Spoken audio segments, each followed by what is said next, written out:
Welcome to Tabletop Cinema, where we bring together the worlds of filmmaking, tabletop role-playing, and video games. I'm your host Mikey, freelance filmmaker, tabletop RPG game master, and variety streamer on Twitch. And today, we continue our progression of the main scenario quest of Final Fantasy XIV Endwalker. Things have just gotten serious and heavy, and it's been awesome so far.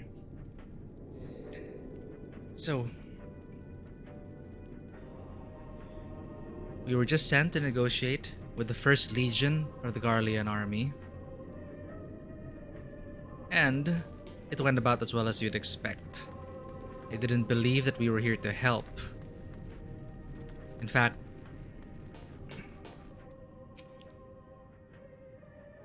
can't blame them. These are proud people, and we are still enemies. To come here in the guise of peace, he believes we're just here to invade, and if we really are going to help them, their pride can't take it. That once we help them, he's gonna expect people, looking at cynically that since we saved them, now they owe us. So that's what he believes. And realistically speaking, that might be the case. I mean, it is a time of war. Garlean Empire was just pretty much shattered by the Telophoroi.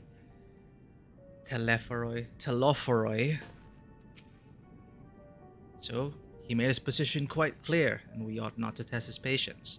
I do not appreciate that he put collars on my comrades, Alphino and Alizé, shock collars, and they're to remain here.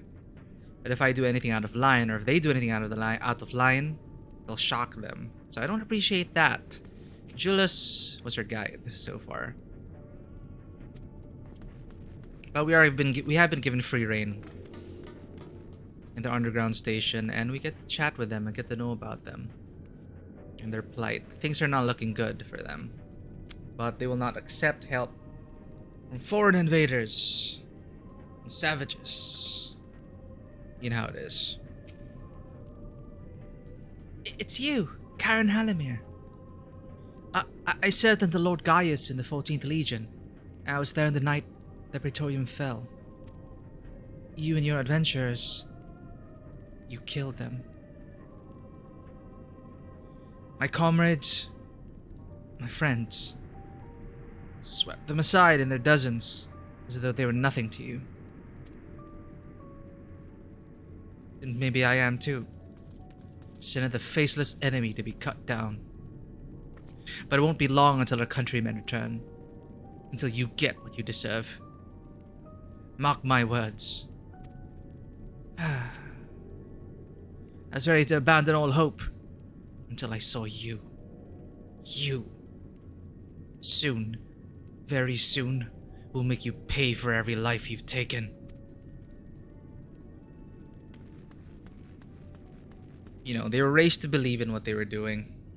That as a people who were kicked out of their homeland to settle in this harsh, terrible landscape and still get by, they really believe that conquest and empire are their only defense. They don't trust anyone from the outside, especially people from the outside coming in with supposed good intentions. And yes, we've been at war with them for a while, and I have killed countless Garleans. So it is a difficult situation. But now they need help, and apparently we came here to help them and defeat the Telophoroi, our common enemy. But it will take some time. And more than time. It'll take more than time to get them on our side. Actually, we're not even expecting them to aid us against the Telophoroi. We're just here to help them, because they are victims of the Telophoroi. But it is understandable why there's so much tension. But again, I do not appreciate them collaring my friends. That is, god damn it. We can't keep up with this cycle of violence. And there's ceruleum shortage. Ceruleum here being basically fuel. Fossil fuels here, pretty much. Ceruleum and other necessary materials are in short supply. I'm not sure how long we can last on the stores we have. That is the realistic thing about this. Well, anyway. So cold. This young soldier is on the verge of losing consciousness.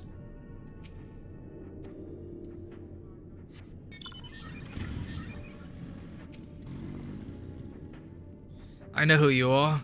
The so-called champion of Eorzea. Come to gloat, have you? I'll wipe that smirk off your face with the blood of our fallen compatriots. I swear I'll... Damn. Tore the sutures. Of all the times, the worst of the lot within striking distance, and I can't even muster the strength. If it weren't for the third bleed in us, we'd be the end of you. Regilia's treachery nearly cost Lord Quintus his life, but we made our escape. Took shelter in a mansion, tended to the wounded as we prepared to strike back, and then... night fell. We were gathered around the radio. Then the roar. The terrible roar. The capital was in chaos, but we were spared.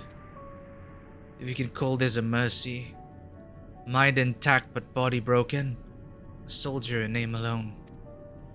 I'd cut you down where you stand if I could. Murderer.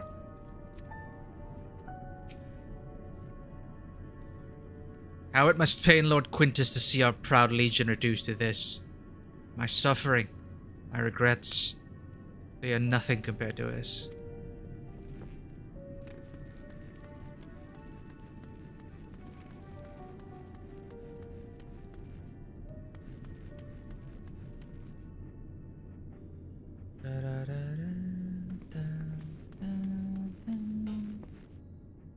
Oh, Alphino and Alice are here. It's so cold. And probably hasn't had a proper meal in days. If only we'd brought some food with us. But perhaps I could use a little magic too. No, I mustn't. God, this is so frustrating. And yes, they don't trust in our magic, of course. Is there aught we may do to ease your woes?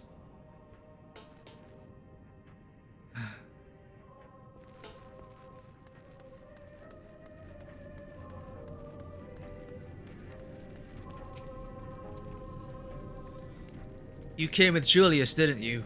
Well, whatever business brought you here, you'd best keep your hands off that aetherite. It's deactivated, but I'd rather you didn't mess about with it. There are others throughout the city, built by Garleans for Garleans. Could teleport all over in the blink of an eye, provided there was a terminal nearby. These days, however, we use the aetherite's power to keep this place lit. Though that comes at the cost of its normal function. Ah, that makes sense. My expertise in maintaining magitech weaponry isn't exactly applicable to the machina you'll find here. But I'll see if I can get this aetherite working again. Anything to keep busy.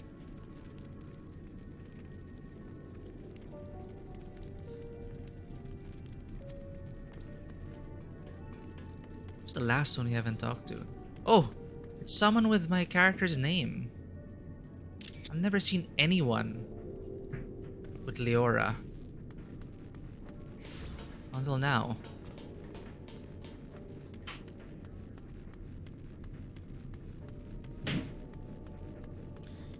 And these people were not tempered because they were huddled around the radio.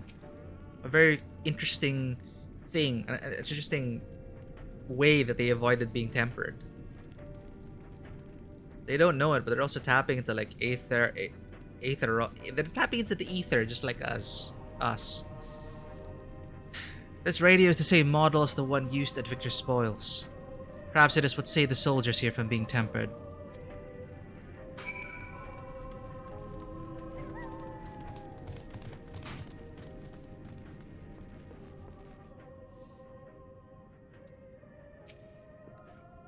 Did you learn anything of note?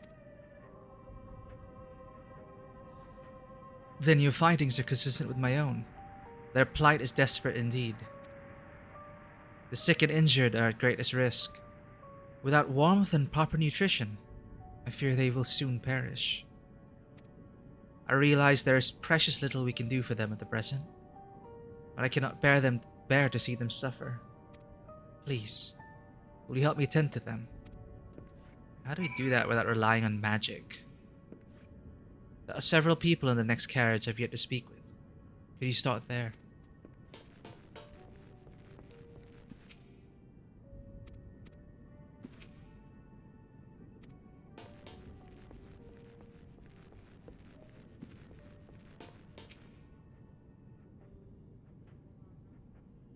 I am a healer, but they don't want us to use magic. Who's there? My eyes, I can't see all that well. Thank you. The numbness has subsided a little. But I know I won't last much longer. You should look to the others who can still fight. Give them my ration. If me going hungry means someone else lives to see another day, so be it. At least I can still serve in that way. Would you stay with me a little longer? Hold my hand. Yours is so much warmer. Damn.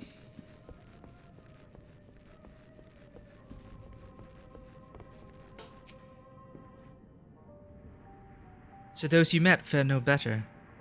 I was afraid you would say that. I know we were warned against meddling in their affairs, but we can't leave them like this. Perhaps we might gain permission to have the contingent deliver supplies? Quintus might have made his feelings in the matter quite clear, but even he must recognize they're not in a position to refuse help. Maybe Julius could persuade him. Though we'd need to persuade Julius first. Just a little more.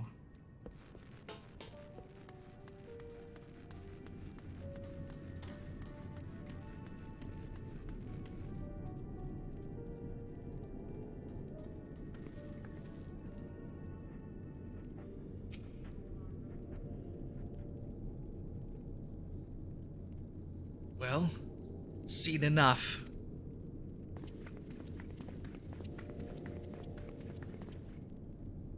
Julius, the people here have barely enough food and fuel to survive. Have you and the other soldiers been able to procure any more supplies?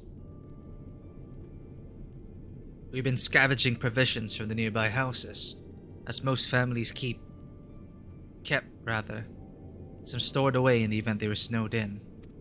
Still, going out and getting it is dangerous work, and we've a lot of mouths to feed. Fuel is the greater concern, though. We had some ceruleum set aside until it was stolen. We haven't identified the culprit. Could have been other refugees or one of the afflicted for all we know. Either way, we're down to the last dregs. Without the heating they need, those in poor health are only going to get worse instead of better. If it's ceruleum you need, our contingent has secured a ready supply. We can have some sent over. We will not accept your charity. If we can hold on a little longer, the situation is sure to change. Everything will change.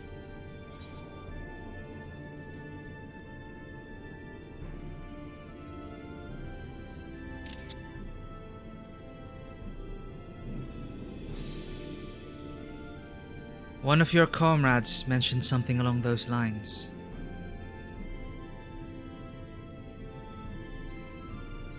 Heard something of it, have you? Well, from what I've seen, there's little you could do to interfere, so there's no harm in telling you.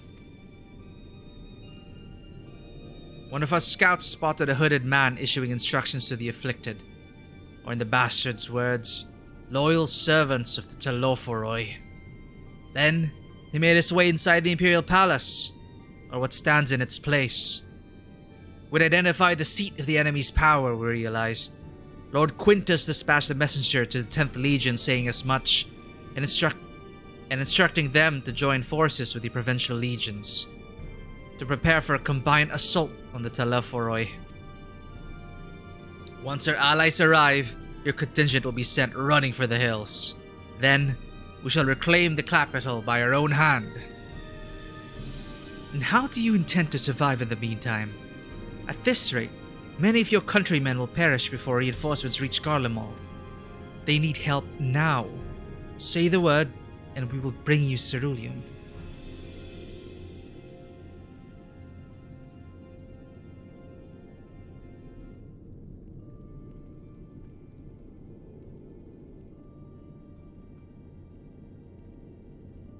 I will speak with Lord Quintus.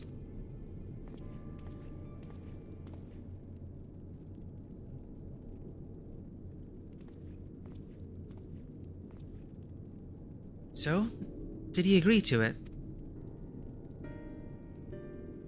No. He will not place Garlemald in the debt of her enemies. I have, however, been ordered to search for ceruleum outside. As you are under my watch, you will come with me. Let's see how we can make this work. Very well. After all, many hands make light work. You lot are more trouble than you're worth.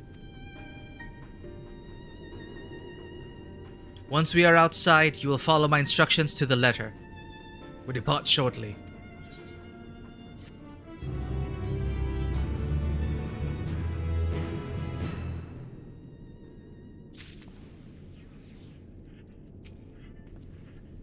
Although this is hardly the solution we had in mind, it will have to suffice for the time being.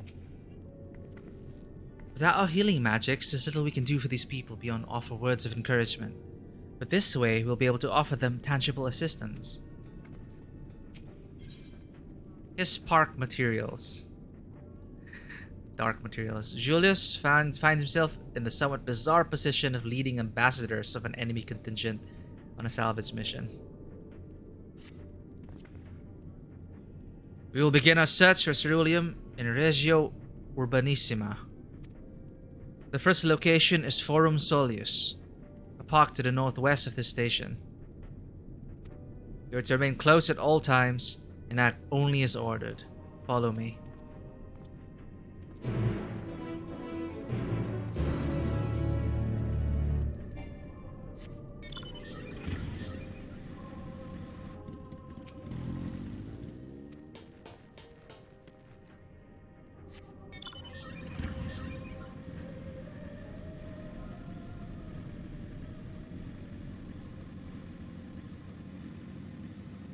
Ramps and no stairs. Huh.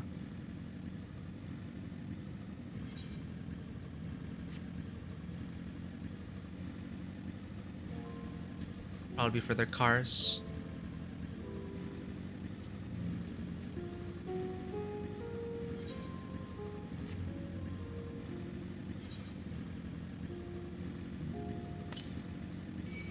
Northwest. Aether current. Up here, I guess? Aha!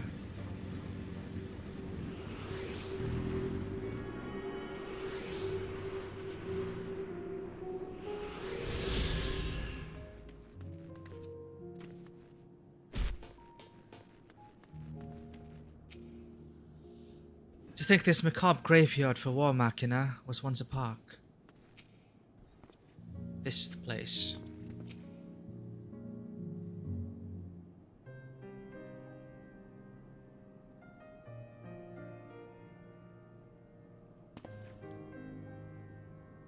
So, this park. I'm surprised they found space for one amongst all these buildings. Actually, the recreational areas came first. The houses were later built around them. A healthy society requires communal spaces for children to play and adults to socialize. This park was named after the founding father of the empire, the great Solus Zos Galvus.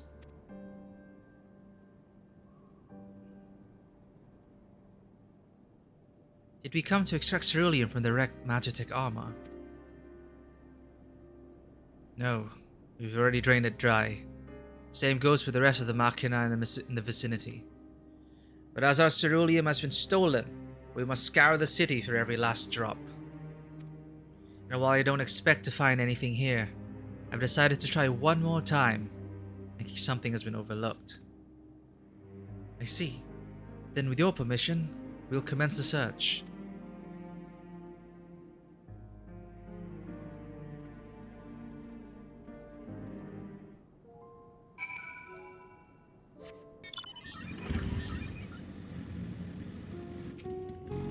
Shop counter.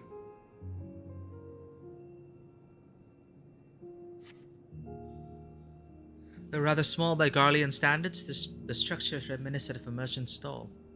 Perhaps it was built for children to play as shopkeeper.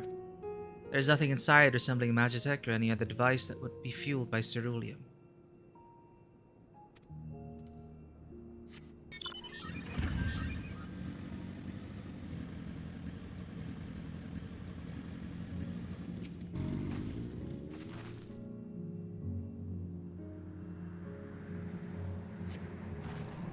A cursory inspection of the wrecked Magitech armor confirms that the fuel canisters have long since been drained of ceruleum, as Julius said.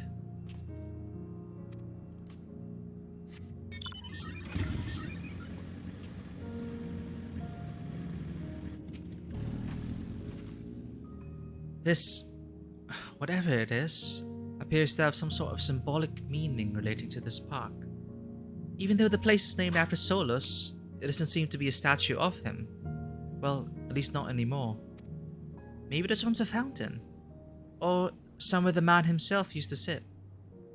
Not that it would matter even if we knew, but I can't help wondering.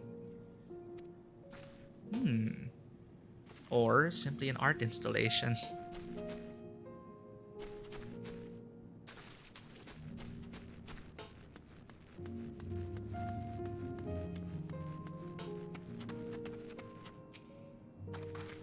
What an ominous-looking children's slide. The contraption is built in a style of Imperial war machina armed with a battery of weapons and capable of transforming to different configurations. But on closer inspection, it appears to be no more than a children's slide.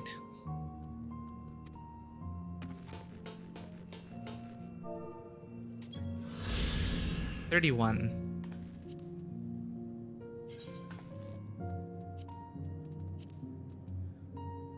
Forum Solius.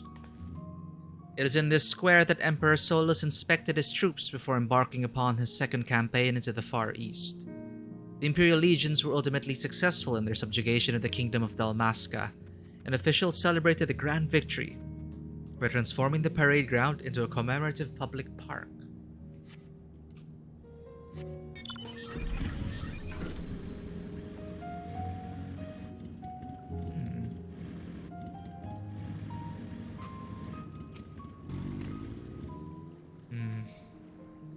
Julius ignores you as he stares at the water in silence, as he's searching for something he knows is gone and will never return. I wonder if Julius will accept help and just say the ceruleum came from outside. Of course, Quintus is gonna find out, and he can't lie to his superior.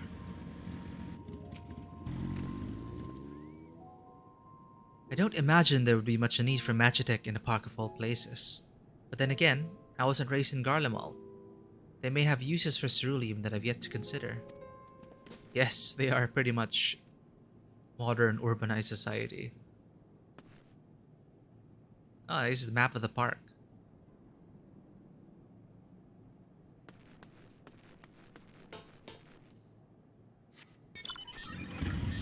Seems like there's a point up there. Map of Forum Solius.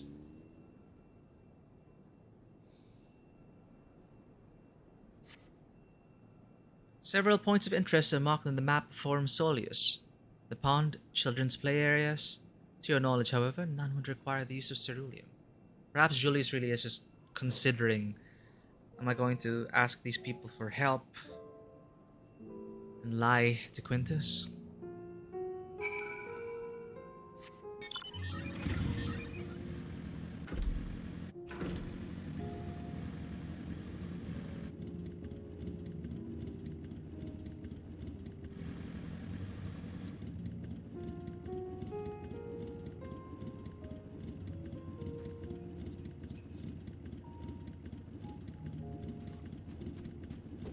Just a sec.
Excuse me.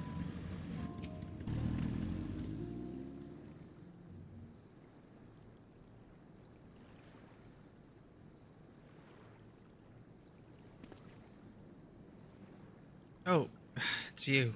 Any luck?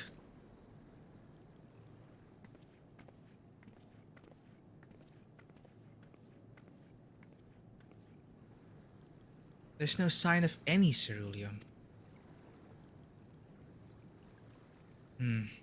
Hardly surprising, but disappointing nonetheless. I couldn't help noticing you gazing at the pond. Is something the matter? What? Yes. I mean, no, It's just... I used to bring my brother and sister here to play. The pond was heated to stop it from freezing over. So like all the other children, they just had to wade in and splash about. Would have stayed there if I didn't drag them out. Would be sopping wet when all was said and done. Every time. And every time, when we'd get home, Mother would scold us, saying we'd catch our death walking around like that. The pond was heated. With a cerulean-powered heater by chance? I suppose it must have been. Come to think of it, I remember seeing engineers changing out a tank beneath the hatch. But that was a long time ago, when the water still flowed clear and wasn't this brackish muck. I can't see a thing, and I can't remember where the hatch might be. With the machinery most likely broken, the amount of filth in there is probably the only reason it hasn't frozen over. I'd wager it's still unbearably cold, though. Julius, what are your thoughts on magic? The average Garlean would jump out of their skin if they saw it, but the first has a few foreign signiferi and medici. Medici, probably, so it doesn't scare me. What do they call them? Signiferi. Probably they're mages, and medici. They're healers, I guess.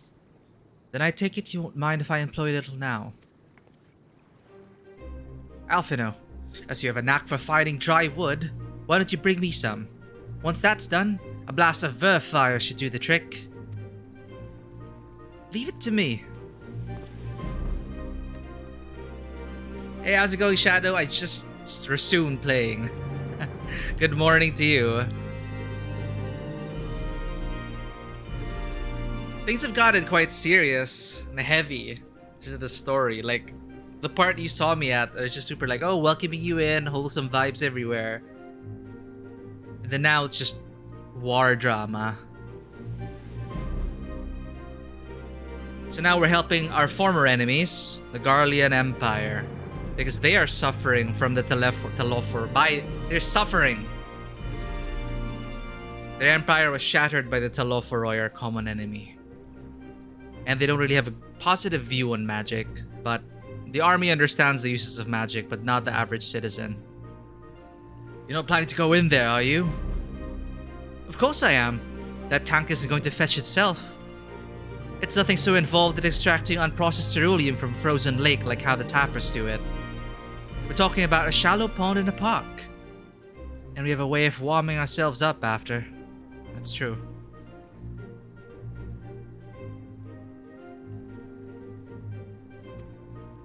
But that's insane. So, fancy a dip? I remember a competition.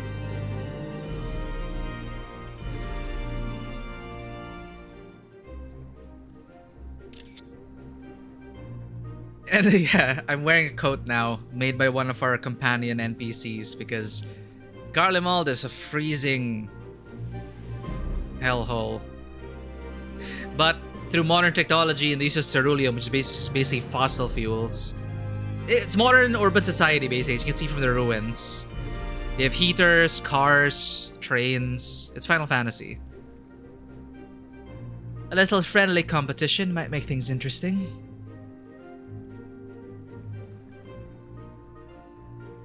Last one to find a ceruleum tank is a rotten egg. Though I dare say we'll both smell like rotten eggs when this is over.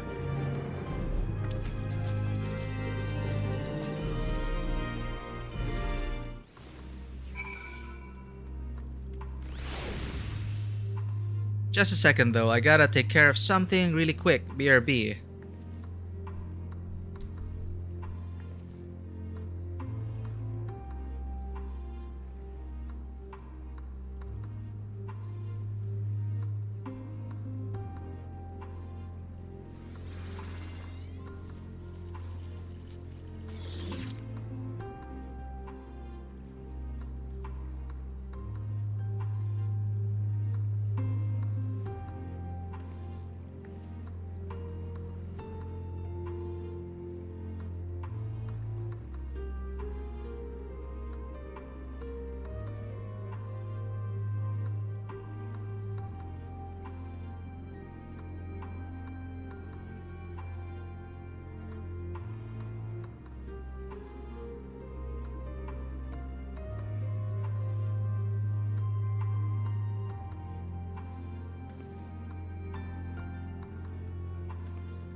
my god, I just had to take care of something. Okay. Almost got kicked out of the game.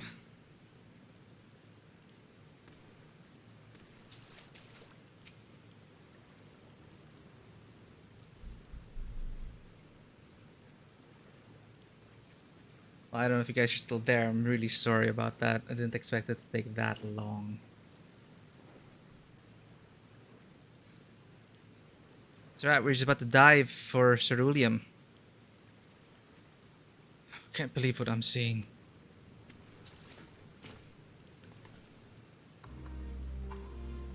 It is a shallow pond, no problem. You delve into the murky water, but come up empty-handed.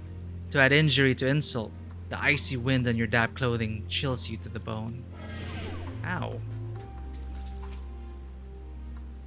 Godspeed good, it's cold. Perhaps you should have listened to Julius after all. It's okay, Alize, we'll get it.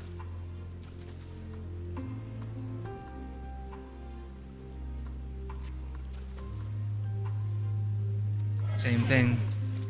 I have a feeling it's here.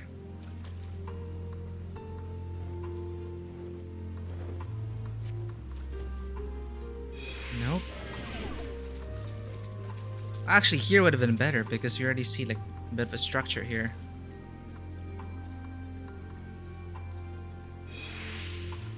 Beneath the water, your fingers catch on what you think might be a handle.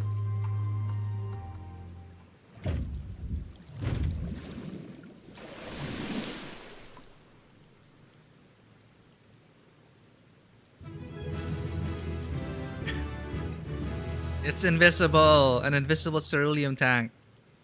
You open the hatch and retrieve a ceruleum tank. It's bloody cold. However, your grand discovery comes at great personal cost, as you become acutely aware of the freezing cold and a rancid odor emanating from every ilm of your body.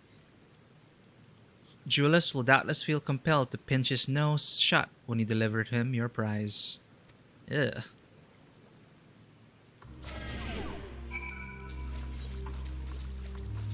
Temperature regulator ceruleum tank. Uncovering hidden treasure is an adventurer's bread and butter. The one is not normally required to go elbow deep in ice-cold, stagnant pond water to retrieve it. Nevertheless, many would choose that over mowing down hordes of slavering beasts or solving annoying puzzles. We've been through worse. It's okay, Alice, can get out of there now. You've found it? There must be another one around somewhere. Don't kill yourself, Alize. Did you find anything? I hope you did. Not as if I don't stink of the road already. Hey, Shadow. Man, sorry about that. It just hassle with the store, but we're fine. That's it. And there's still some ceruleum left. The fire's still not ready. Hold on, I'll give Alphino a hand. Aww. Let his guard down. He actually wants to help.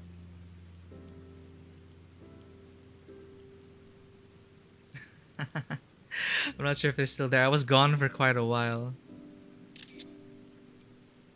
Call me an Uldan, because by fire I am reborn. And my clothes are mostly dry now, too. I appreciate you recovering the ceruleum, but I wish you'd taken the time to discuss the plan with me beforehand. Despite the way you've been treated, in Lord Quintus's eyes, you're still envoys deserving of protection. If you were to die on my watch, you would be most displeased. I guess I'm a gamer in chat, if you consider that. Your concern is duly noted, but all's well that ends well. Julius. I remember wondering Julius. You mentioned coming down here with your younger siblings. Did you grow up in Garlemald? Oh no, and then Julius is gonna see his brother and sister and Alphino and Alice, and it's all gonna be so sad. I did. Not far from here. My father was an accomplished researcher in his youth, and for his contributions to the Empire, awarded an estate. We lived well, better than many. Hey, thanks for lurking. Enjoy your coffee.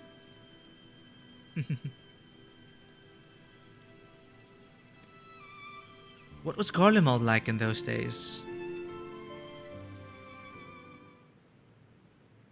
Everything. Thanks for hyping this up, Shadow. It has been a pretty chill stream. I understand that there are a ton of people, a huge number of people, streaming Final Fantasy XIV. But I'm doing this as well, more for me as well, to for posterity. This is the final expansion of the story arc.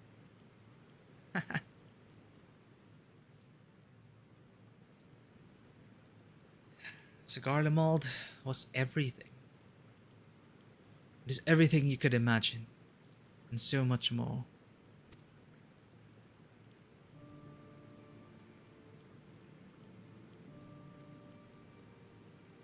Even during the coldest winters, we always found warmth and comfort at home. Coming in from the snow, taking off your coat, and sitting down for a hot meal with family. Everyone's skipping everything? Well, I know some of the bigger streamers, they do read everything, but they are quite fast. Me, I decided, you know, all of my friends, they're already like level 90. They've already like, finished everything. By the time I'm done, depending on how good Endwalker was, I'm not even sure they're going to be hyped about talking about it. I'm almost always late with fandoms. Okay, I just gotta take care of something. I'm so sorry. BRB.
Okay.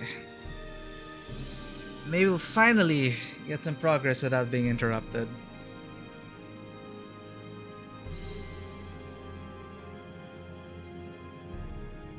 So this whole week, it's like, oh, I get to play Endwalker. And then something comes up. And oh, I get to play Endwalker now. Something comes up. Added to the pot with my pace. I know I am pretty much just enjoying things, talking to all the NPCs, absorbing everything since this is the final expansion. So yeah, I've been taking my time. I know it's not a race, but at the same time, everyone's already talking about it, and they're pretty much gonna be done talking about it by the time I'm at the end. But it's good. It's a good story. I'm really loving it. Ah, man. All right. Where were we? What is Julius talking about? It's also an important moment. He was talking about his brother and sister in Garlemald, and how it was everything he could have ever imagined.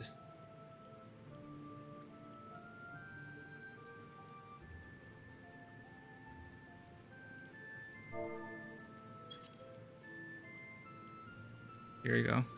Alice asks, what was Garlemald like in those days? Everything. It is everything you could imagine, and so much more. Even during the coldest winters, we always found warmth and comfort at home. Coming in from the snow, taking off your coat and sitting down for a hot meal with family. Visiting friends and relatives, receiving that same welcome, knowing they had everything they needed. Walking down the street, seeing the lights in all the houses, hearing the faint sounds of laughter and song, of happiness. And although the summers came and went all too quickly, in that brief respite, the ice would melt and the forgotten grass make its triumphant return. Grey clouds gave way to blue skies. Some mornings, we'd climb up to the top of the tallest building we could find to watch the sunrise. Never again. Those rooftops are rubble. Those friends dead, and those memories. But if I could reclaim even a fraction of what we once had,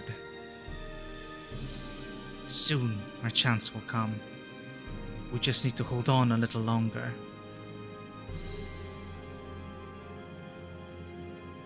Are reinforcements even coming?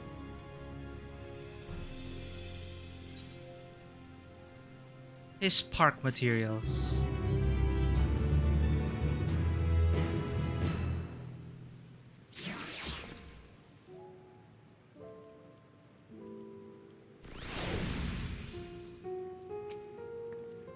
Well, at least my clothes are finally dry, though they could still do with a proper wash.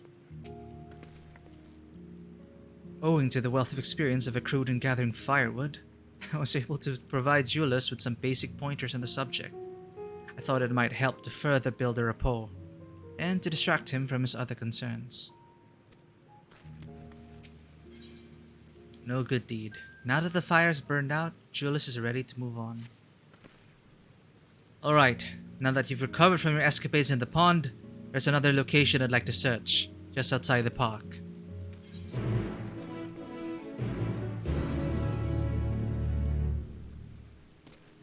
It's a very imposing park, I would say.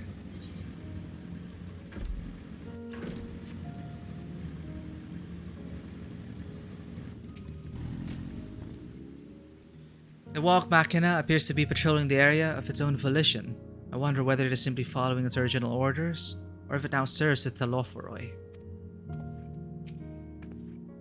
Everything was built on an enormous scale and with thick, cleanly cut stone, much like Amarot. Given what we now know, such similarities are no coincidence. As you can see, this place is littered with the remnants of various types of war machina. While my comrades and I have already recovered the tanks from the less damaged units, those that took a more severe beating are harder to scavenge. We decided to save those for another time. That time being now.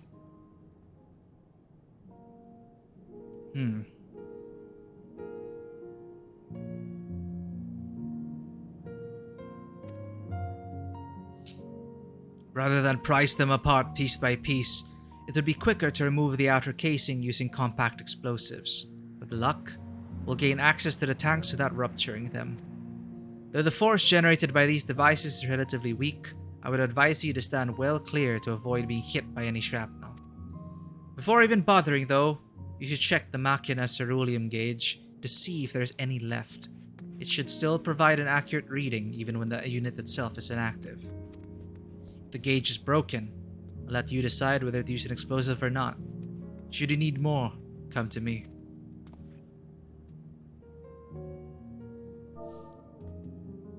Understood. Let's get to work.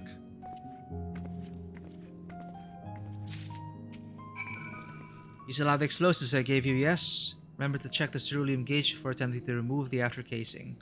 If the gauge has been damaged and you can't determine if there's any left fuel to recover, use your best judgment.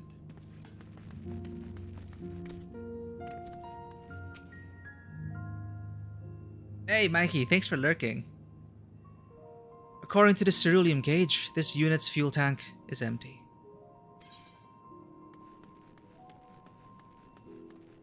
Powerful enough to destroy the thick armor of Imperial War Machina, but not the considerably more fragile ceruleum tanks beneath, apparently. It's just item description just calling itself out. Oop. Check it. The ceruleum gauge on this unit appears to have been broken, giving you no way to determine how much fuel its tank may hold. In that case, time for controlled explosive. Ow! After successfully removing the War Machina's outer casing and retrieving the ceruleum tank, you find it to be completely empty. Damn.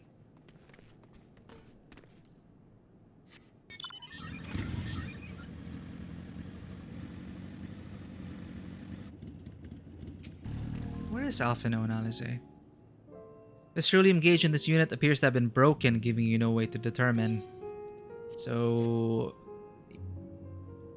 gotta gamble. Empty. Damn it. I need more explosives, Julius. Need some more? Here. I have a fair amount of explosives to spare today, but tomorrow is another story. We can't afford to waste them on units with nothing to offer, so be sure to check the gauge first. Of course, if the gauge is damaged, it's up to you to make the call.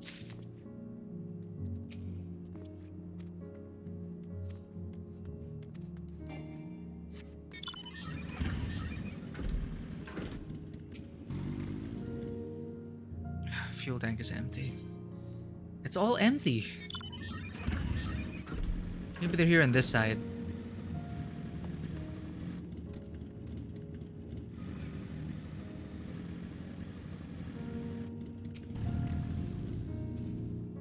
Empty. Broken.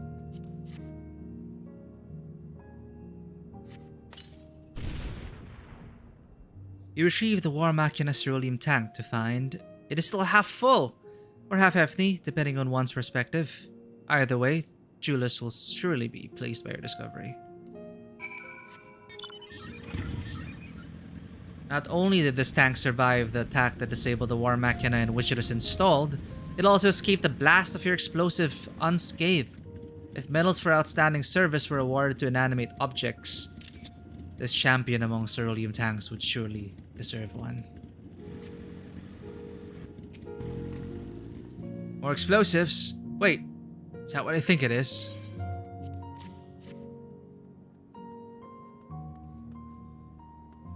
You've done it again. Truly, luck is on your side.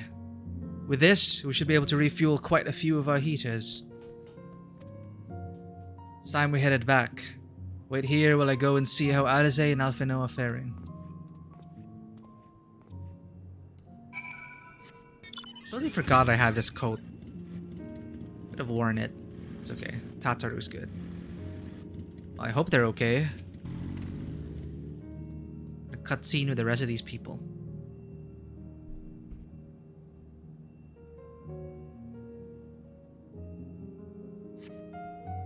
Excuse me.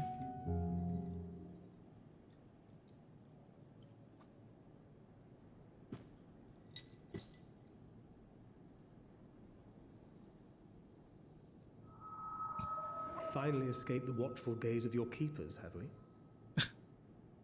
Tancred. Don't react.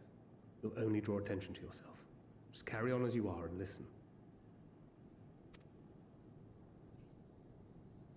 After you left with the Garlean lad, Lucia bade a few of us scouts follow you at a discreet distance. We observed you being led into the station, but decided against venturing inside. Tancred could just easily use the link pearl, right? When you emerged sometime later, and we saw that the twins were sporting Magitech collars, it was clear what had taken place. Now, as quietly as you can, tell me everything.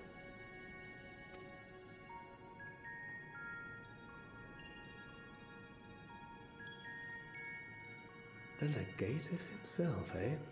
Now there's a surprise.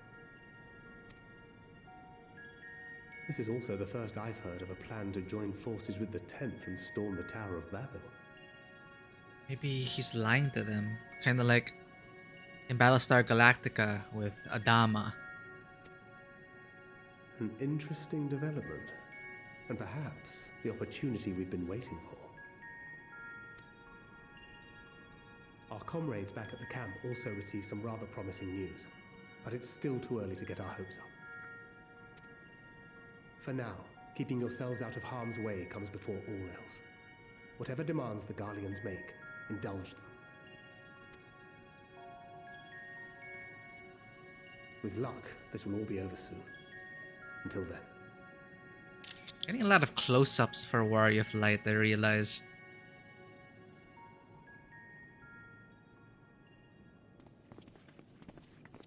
They had not gone far. We searched high and low, but no luck, I'm afraid. I might have guessed you'd be the only one to find anything. I wasn't expecting much to begin with. Eventually, there will be nothing left out here for us to safely salvage. For now, this will have to suffice. We should return to the station. Always thanks for dropping by and lurking, Shadow.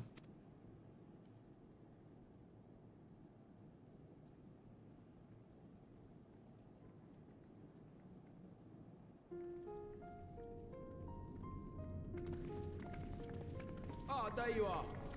Heard you'd gone hunting for ceruleum above ground. Brought back a king's ransom?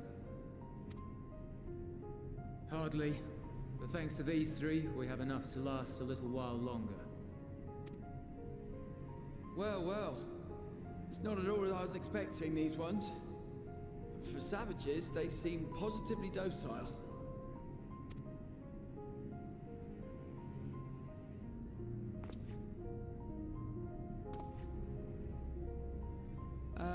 It's a poor attempt at humor. In all honesty, I'm grateful for your efforts. But even with another night of warmth, there are those among us who may not live to see the morrow.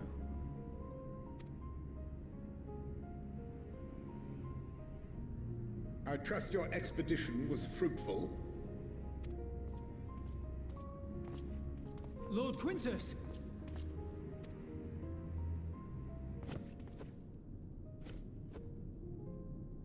Use what you procured to refuel the armor. Armor. But, sir, what about the heaters for the camp?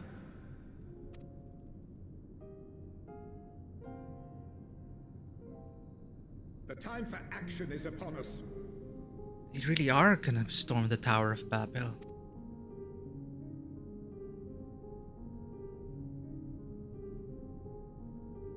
My men and I have matters to discuss. In the meantime, you are to wait here. Do not forget, you are being watched.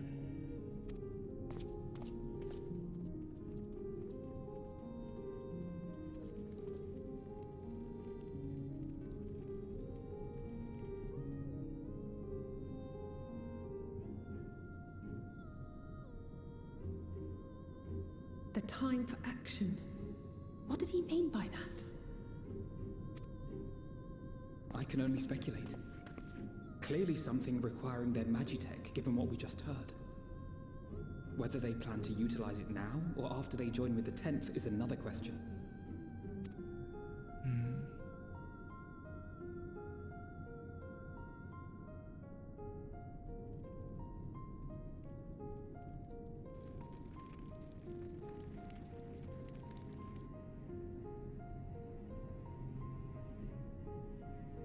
Will they ever escape this cult? Return to and reclaim the idyllic spaces of which Eulus spoke? Eulus.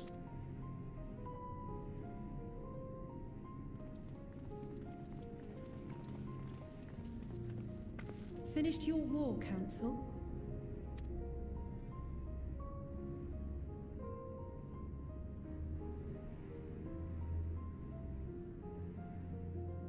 Alphino and Alizé are to stay here as our prisoners. They will be released once your comrades have relinquished their supplies and withdrawn from Garlean soil. Until our terms are met, they will be detained at a separate location.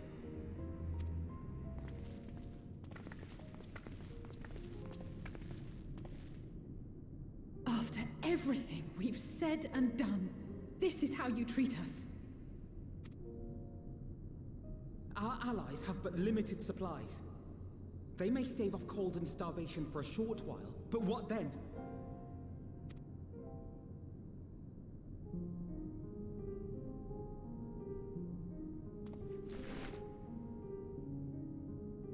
Don't do it.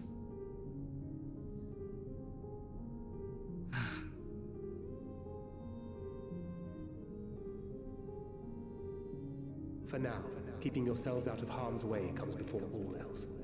Whatever demands the Garleans make, indulge them.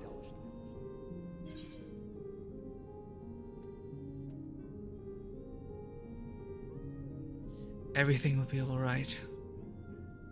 Have faith.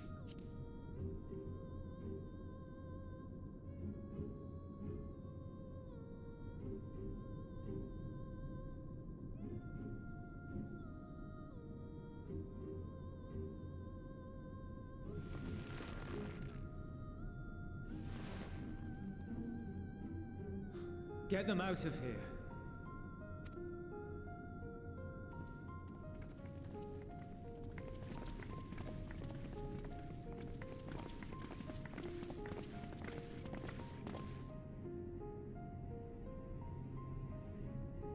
Ugh, my hairstyle's not working with this outfit.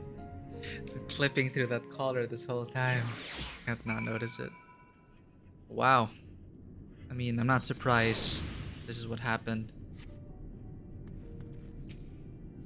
Alphino and Alizé will be fine, providing they do not resist.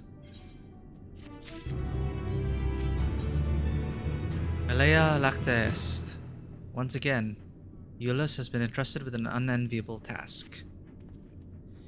You will accompany back to your camp, where I will meet with your leader and present Lord Quintius's demands. Before we depart, however, there's something I would ask of you. Assuming your contingent complies, the supplies they surrender will need to be transported here.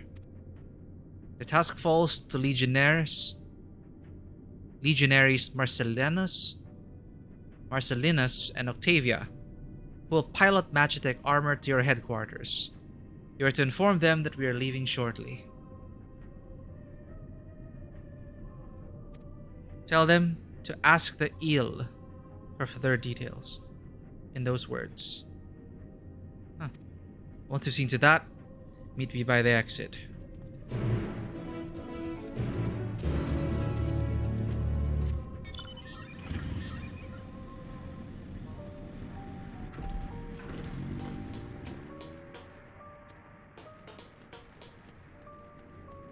Do they say different things?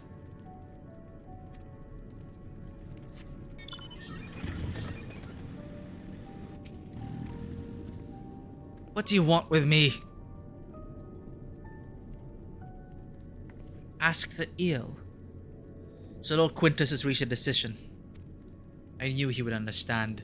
that he would recognize the savage is a ruthless, merciless creature. To defeat him, we too must be uncompromising. I am ready. In the name of Emperor Varys, for the glory of Garlemald, I will fulfill my duty. What? Are they going to be sacrificed? What? This guy's injured. You again. Ask the ill, he said.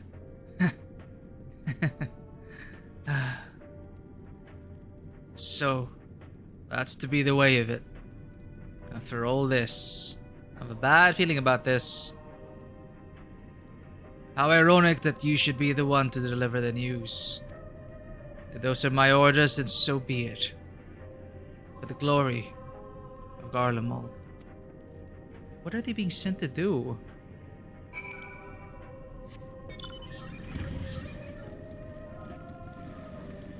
What, are they going to blow up our encampment?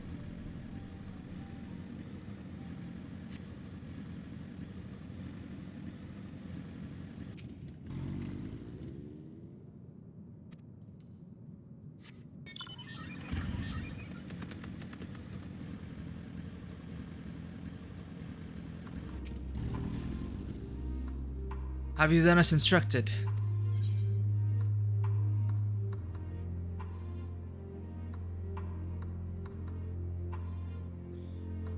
Their duties involve more than the transportation of supplies, don't they?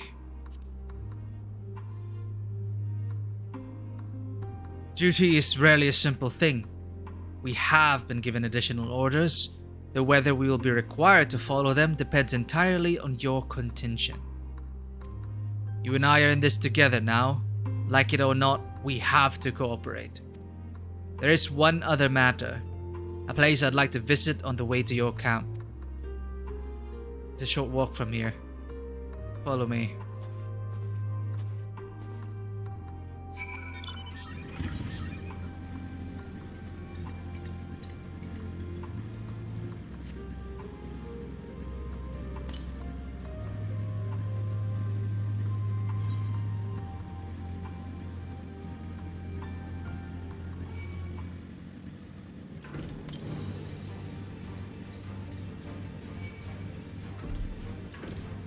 Man, what happened to this place?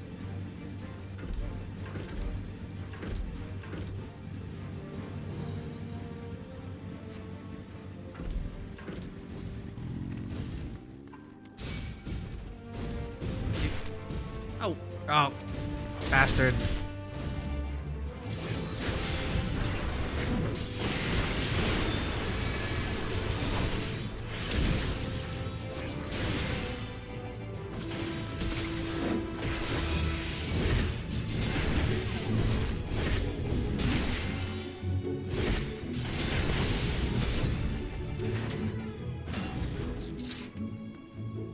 Disturb us in our MSQ progress? Give me a moment, please.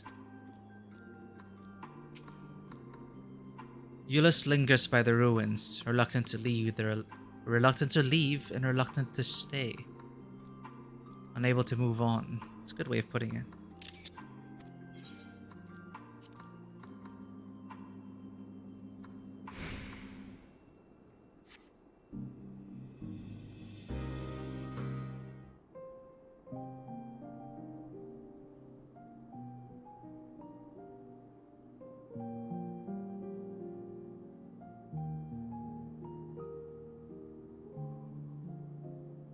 This is my home. Our home.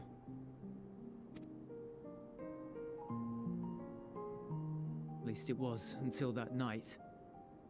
I was with Lord Quintus when the capital fell, and thus spared. My family, who did not own a radio, were less fortunate. When dawn came, I made my way here. My parents, my little brother and sister, they were still inside. But they weren't themselves, and they tried to Enact. Holy shit. I'd promised to take them away from the capital that very morning, to somewhere safe, to hide until the fighting stopped. I promised.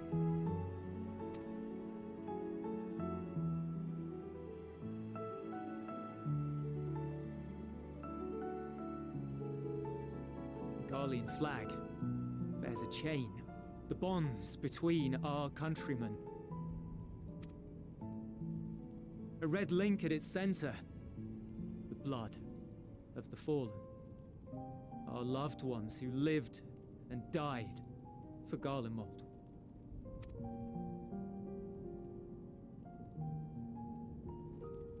But if she too fell, who would be left to remember them and their sacrifice? What enduring proof would there be that they were ever here?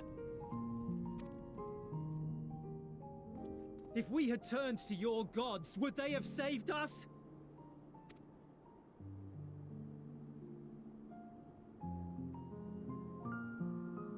I'm sorry, forget I spoke. We should go.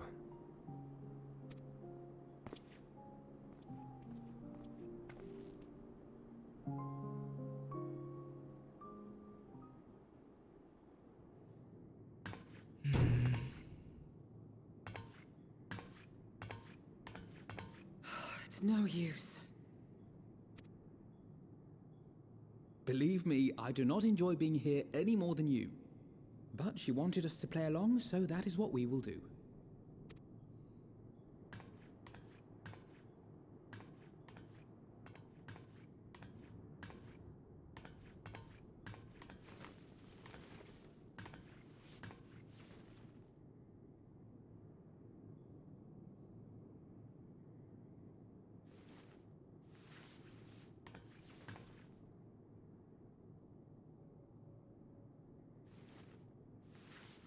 Need your body warmth, don't freeze to death.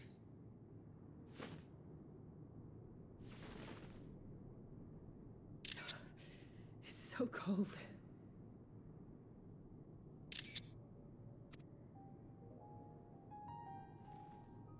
Painfully so. Unbearably.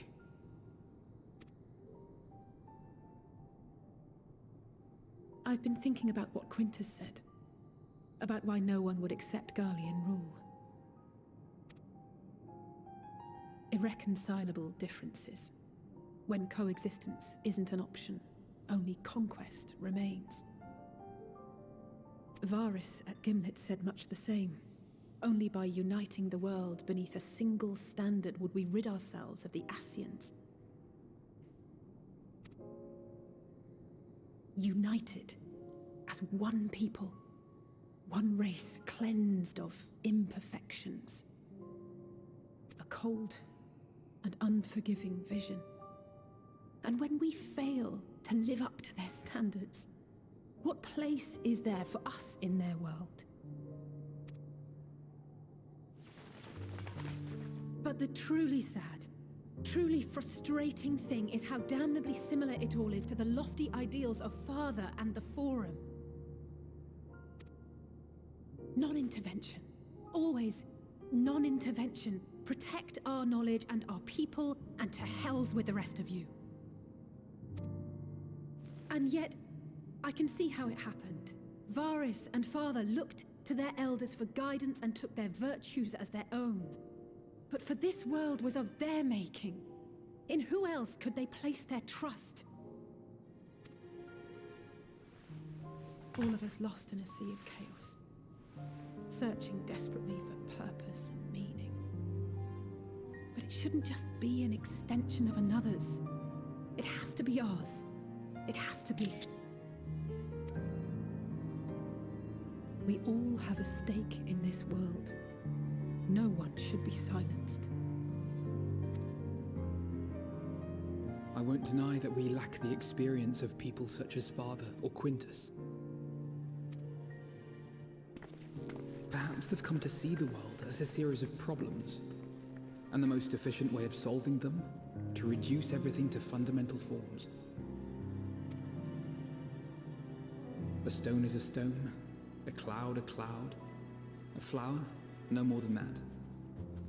Simple descriptions that strip the subject of distinguishing characteristics. A man is a man, divided according to race, creed, or allegiance, and to some, defined by such associations. Is that what you think? In my misbegotten youth. But what I believed wisdom was no more than aggressive ignorance.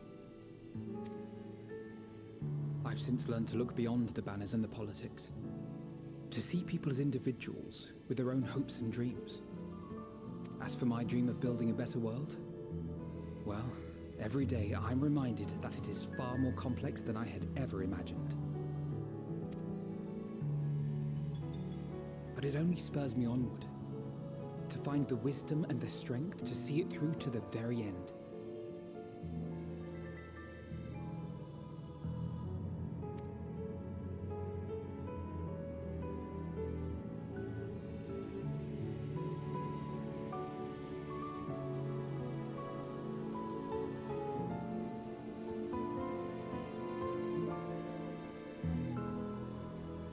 All of our supplies and an immediate withdrawal. These are your conditions? Demands. And you forgot about the airship. Once again, you will leave one behind. It will be used to return the prisoners. Their collars will be removed prior to the exchange.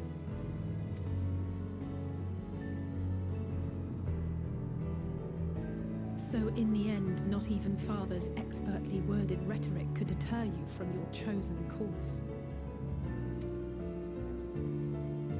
Huh? Not that I thought for a moment that it would. I've no love for violence, of course, but ours is a cause worth fighting for.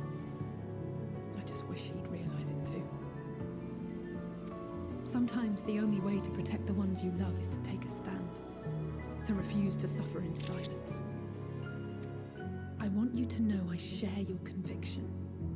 Whether it be on the battlefield or in the debating chamber, I won't back down. I guess what I'm saying is...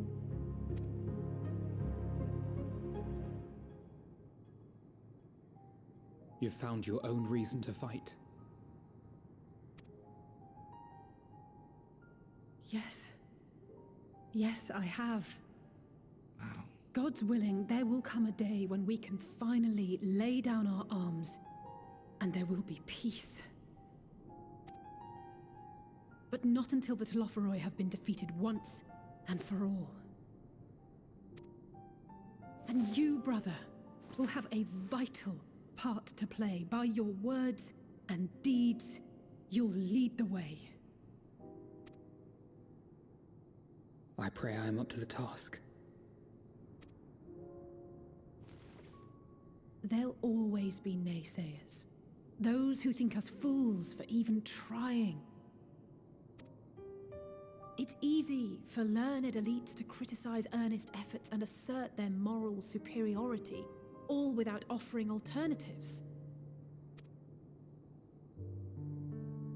Not that their sophistry has ever wounded you. So stubborn and strong. Stronger than you even know. Don't ever change, you hear me? If you stumble, I'll be there to catch you. Or give you a thick ear. Maybe both, for good measure.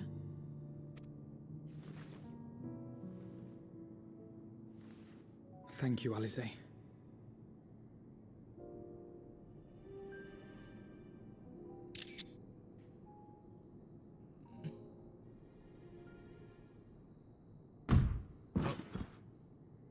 Tancred? Estinian. What a heartwarming story.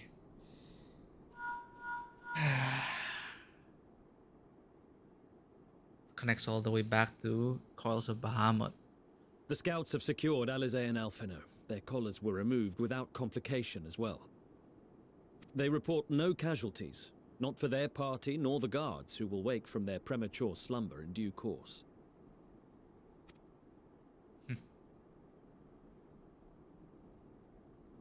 It would appear the situation has changed. I propose new terms. We have information that will be of great interest to Lord Quintus, and I wish to speak with him in person.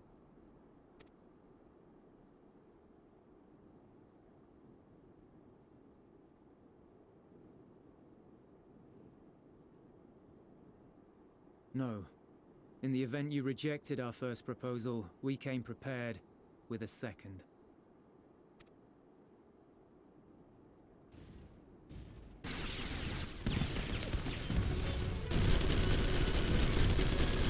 Ambush!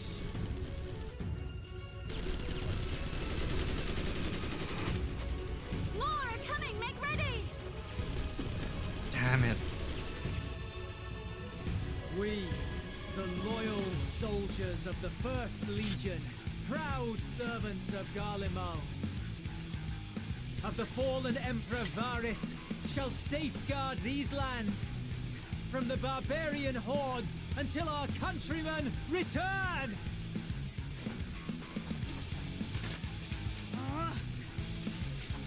Stop, both of you!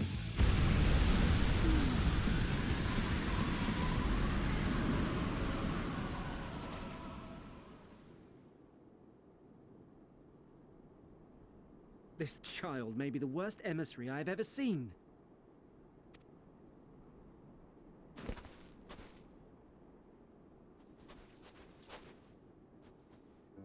We received an urgent communication from the Grand Company of Eorzea. Envoys from the Imperial Army, led by members of the 10th Legion, came to Alamigo and requested an audience. Oh, shit. They reached out to us.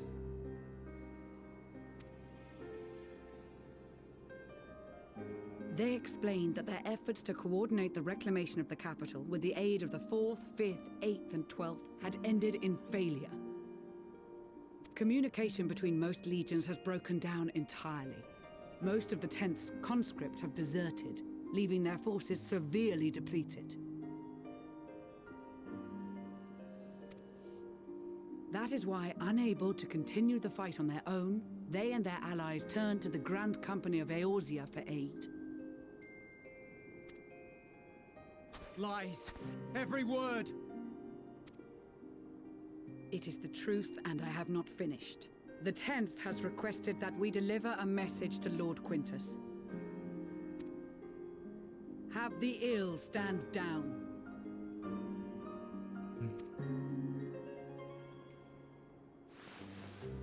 You have been listening, my lord? What are your orders?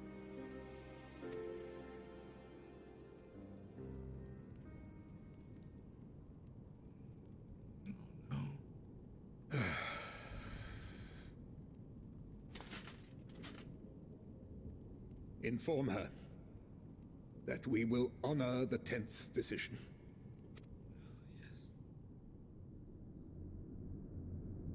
Bereft of hope, and now dignity.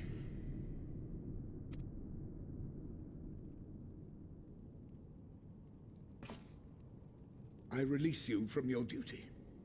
All of you.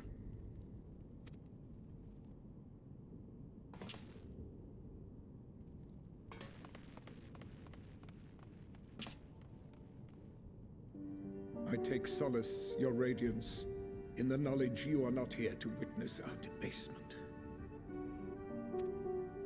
'Twas a grand, glorious dream we shared. Of a world united, of peace and prosperity.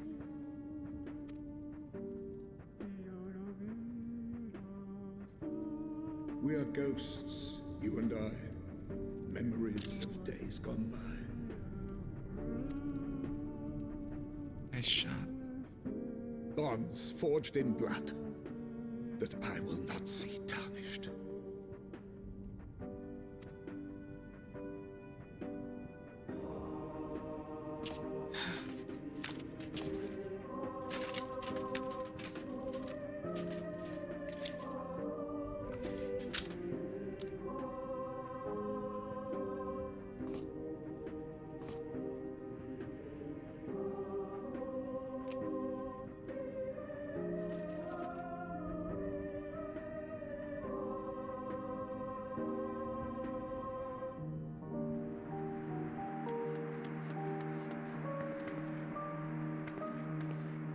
Quickly!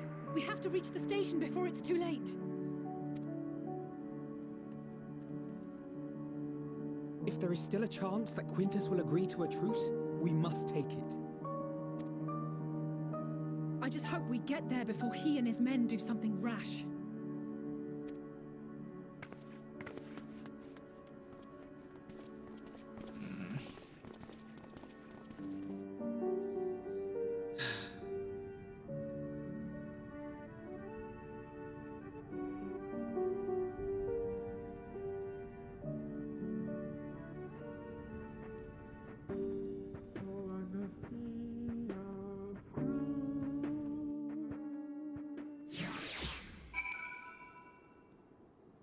Great sequence so far, Garlemald.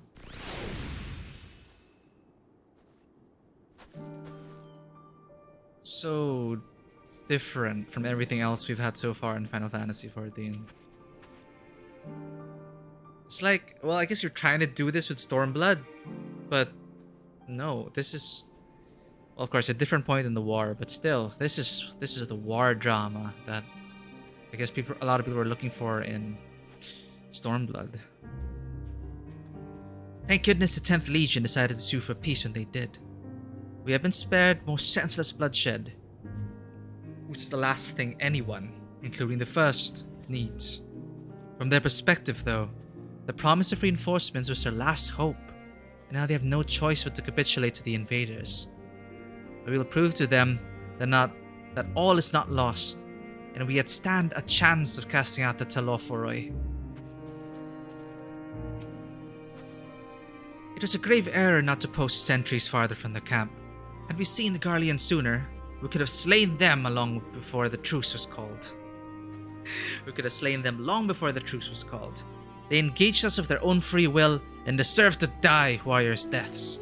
Even so, I have not forgotten why we are here, and I will stay my hand for now. When the Imperials charged upon us, we were able to avoid any serious injuries on either side. In truth, most of the Garleans were in no condition to fight. Sunken eyes, hollow cheeks. It must have been a long time since they had a decent meal. I'm sure they will be much more amenable to conversation with food in their bellies. I've just returned from guarding the airships. Now I've got to keep an eye on the captured Imperials. Maybe a bit of chit-chat will help lighten the mood.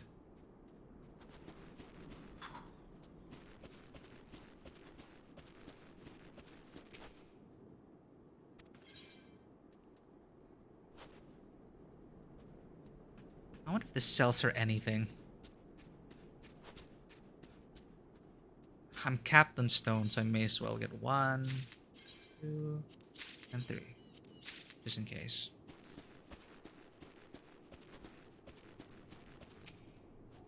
Even with their empire in ruins, the Garleans have not lost the will to fight.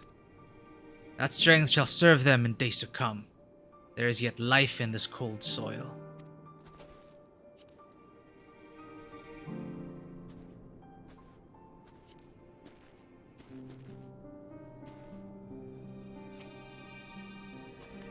I thought that was one of the Garleans' pets. It's not. We will make no attempt to resist.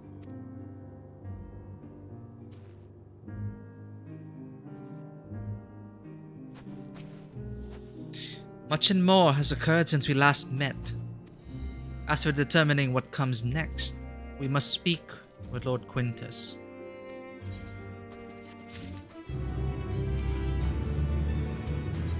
Strange bedfellows. With the immediate crisis averted, Lucia seeks to gain a clear understanding of the present situation. Before we proceed, tell me what you know of the First Legion and the disposition of their forces.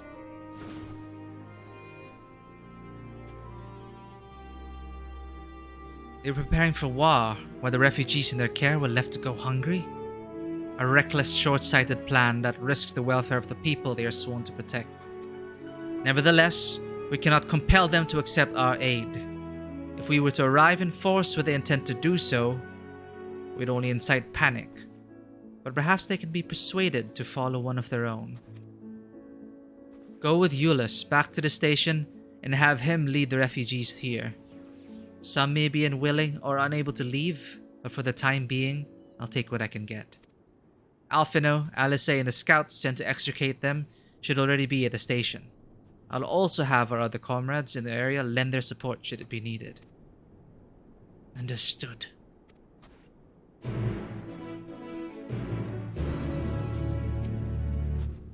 I'll have food and bedding prepared for the refugees. Getting them here safely, however, is my immediate concern. I am prepared for more sadness once they arrive and see what happened. What happened to everyone else?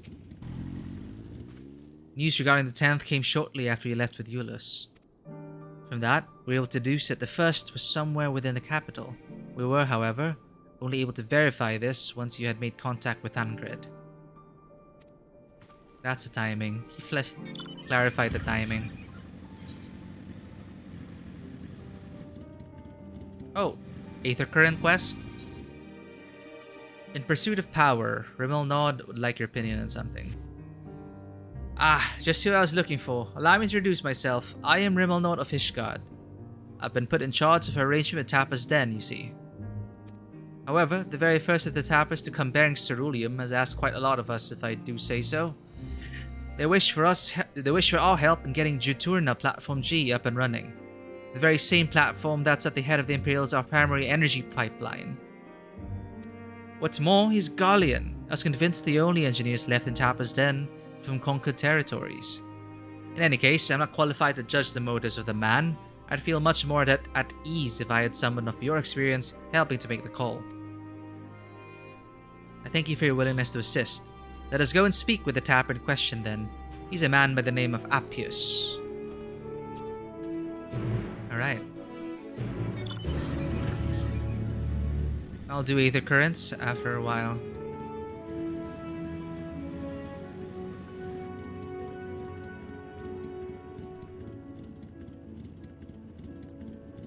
Oh, it's a far way, huh?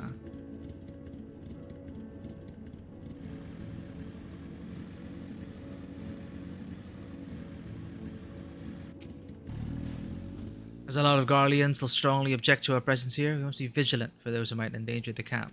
Oh, you already talked to that guy.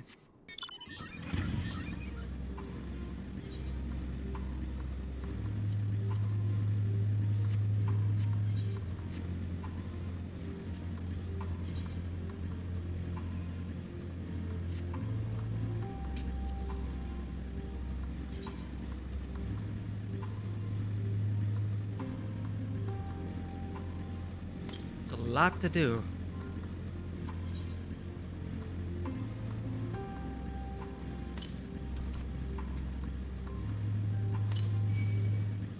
West. Above, though?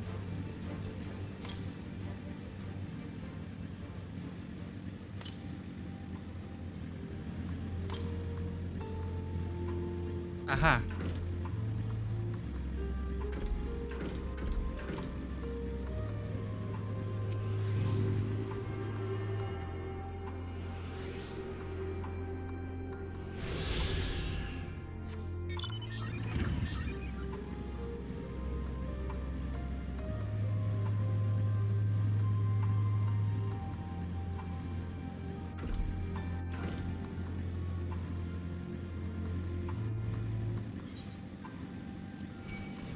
My inventory is slowly filling up.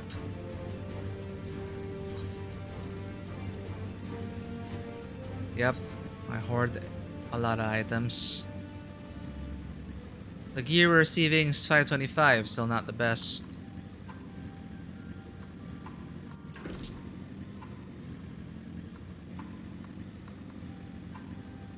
Reggio Urbanissima.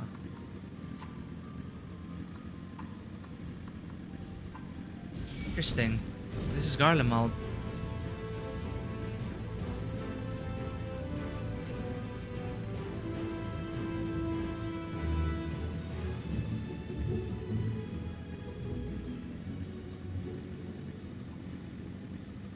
And Xenos is right there.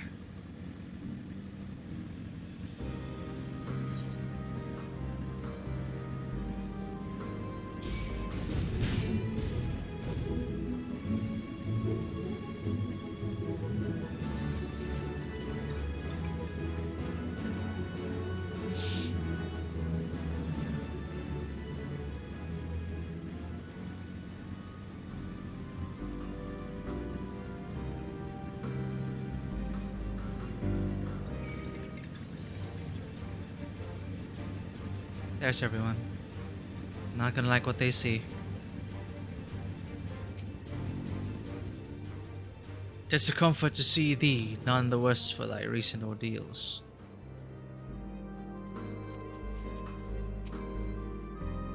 What are you doing back here? Where are Euless and the others? Oh, I did not expect you to arrive so soon. There's been a development. Perhaps you'd best see for yourself.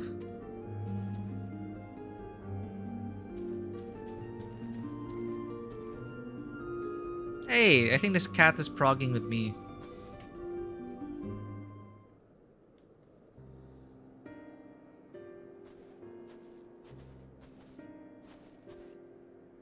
Karen and Euless.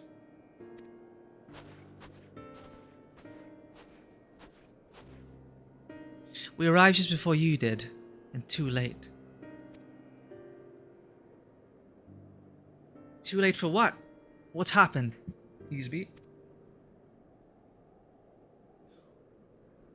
It's Lord Quintus.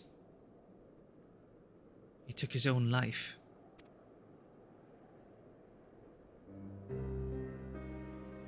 Hey, Shadow.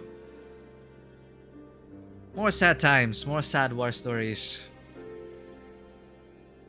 After the news about the 10th, they relieved us of our duties. Then, when he was alone, he...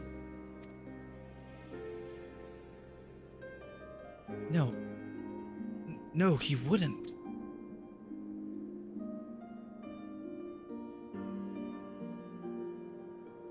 Thancred and the others, assisted by the soldiers, have seen to their remains. In due course shall the legatus be afforded a proper burial. He released us from our duty. He wanted us to be free. Free to choose our own fate. Without him to guide us where... I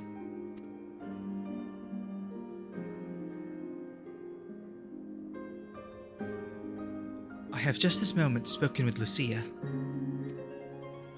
We are ready to commence the transfer of the refugees here to Camp Broken Glass, should they be willing to accept our aid.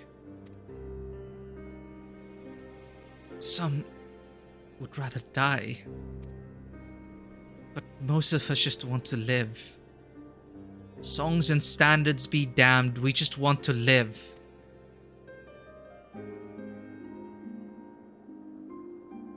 We'll need to speak with the refugees. They'll have to decide for themselves if they wish to come with us. If any would prefer to stay, we can have supplies brought over for them. It'll be a hard journey for the others, but we'll see they reach our camp safely.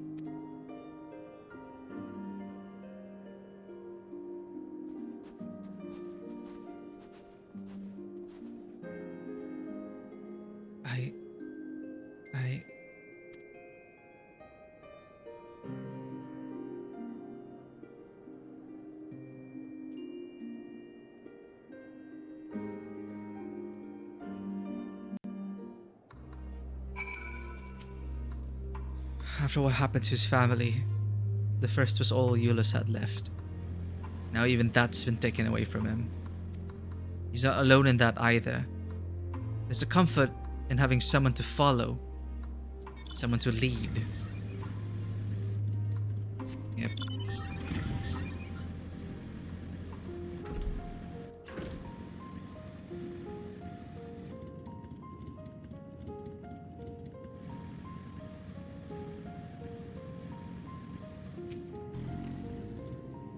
I do hope the support contingent actually makes some kind of difference around here.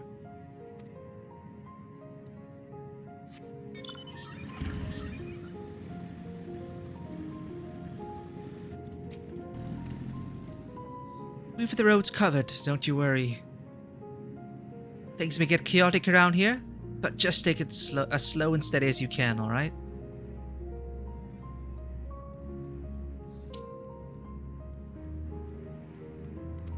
I'm so grateful I got to all level 80 and got to meet all these NPCs. And we're all in this together. These are all my mentors for all my jobs. Chuchuto, Pugilist Guild. So much more invested because of it.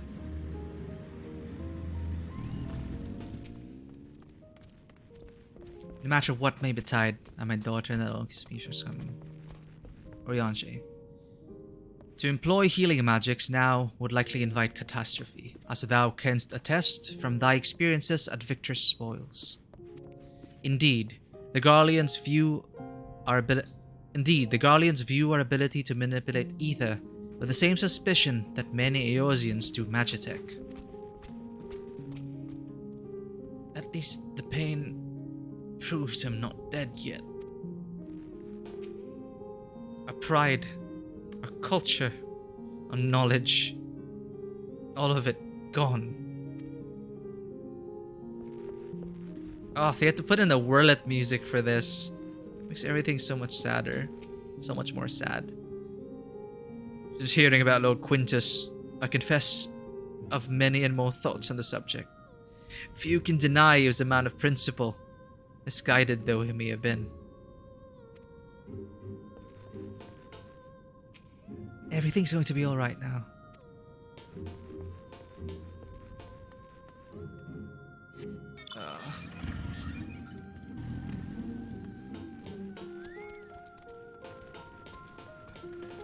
Man.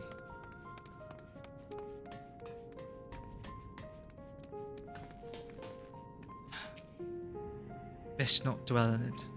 Not when there's work to be done. This is where it happened.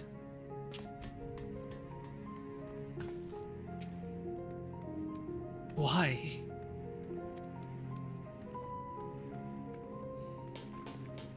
Can never answer that question.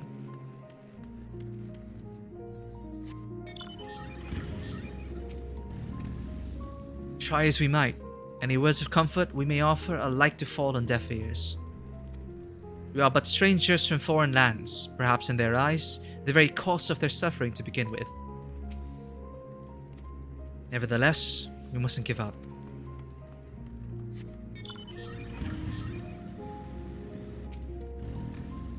Our leader may be gone, and the world may be falling to ruin, but my duty to my people will never change. Such is the life of a soldier.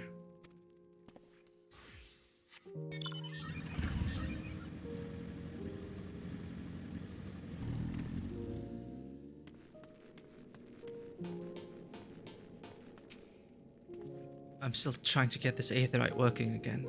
If nothing else, we might be able to reach other parts of the city to scavenge for provisions.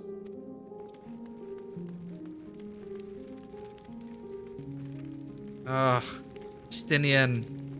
They placed him here because he also lost people in the war. Dragon Song War. I know not how to offer encouragement or solace to these poor souls. But if it's safe passage to a camp they need, I gladly oblige.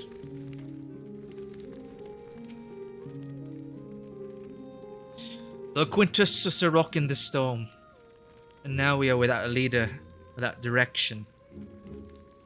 Nevertheless, we must live on, even if that means consulting with our former enemies. Well, what do you want? Oh, he's still the guide. Is it the same that these things here? I'm Decimus, Centurion of the First Legion. It is my sworn duty to defend Garlemald from barbarians such as you, and your very presence here is an affront to my honor. Same thing. What kind of place is this? This is Tertium, third among the stations. It has also become a safe haven. Our true objective, however, is not merely to survive, but to reclaim. Yep, same thing. Malleus, get out of that ear, will you? I'm exhausted. The last thing I need is you and your drivel.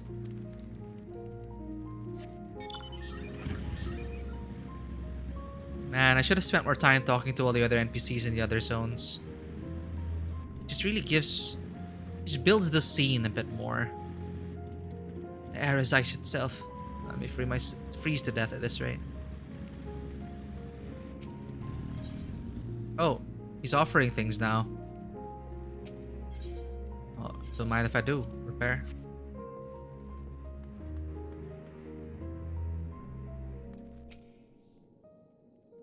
It is only ever a dream, wasn't it? Do you think we could reclaim it? Rebuild it all ourselves? Before this all began, I sent my wife and daughter away to the provinces. If there's a chance I might see them again, I'll take it. So take me with you. Please. I can walk, I think. Just give me a few more moments.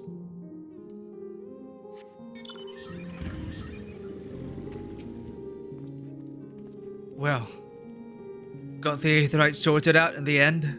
All it took was a few adjustments. And now it works as well as it ever did. For what I can tell, the one in Laterum is also functioning as normal.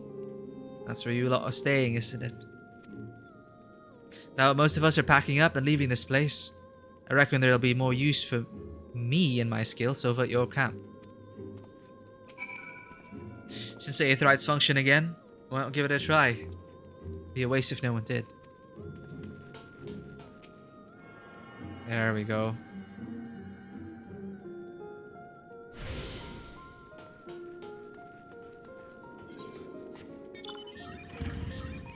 Ah, blue quest for Aether Current.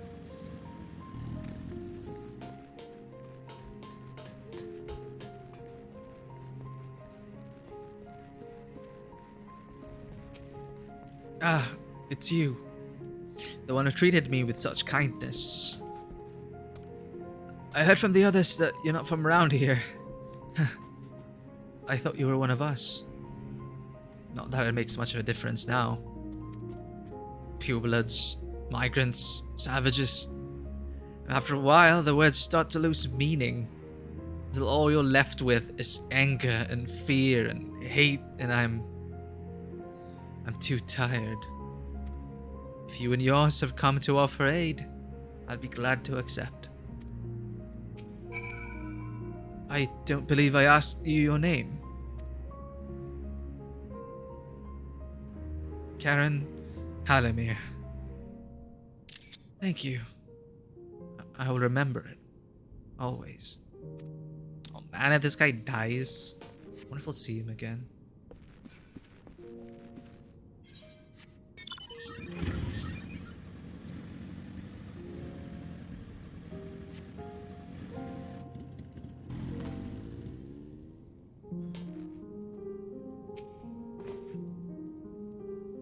We have much to discuss.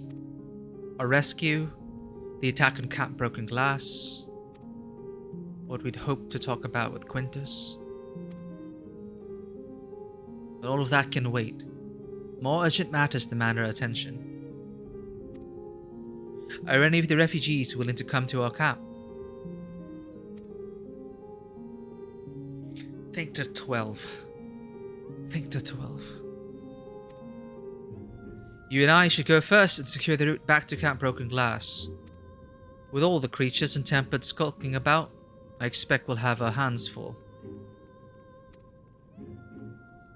This should come in handy. Conqueror's Chain, courtesy of our Lubinson friends. I'd save it for the tempered, though. Conqueror's Chain. I'll mark a few points that need surveying on your map. Once you've taken care of the riffraff, we'll meet back at our camp.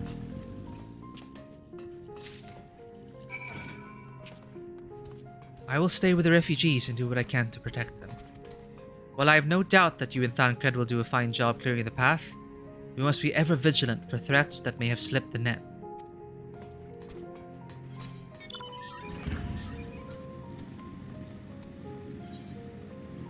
Conqueror's Chain.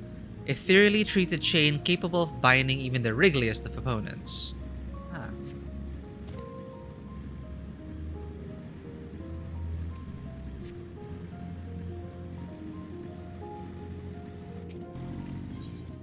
Children are our future. A woman with startling blue hair is in search of her son, who has disappeared without a trace.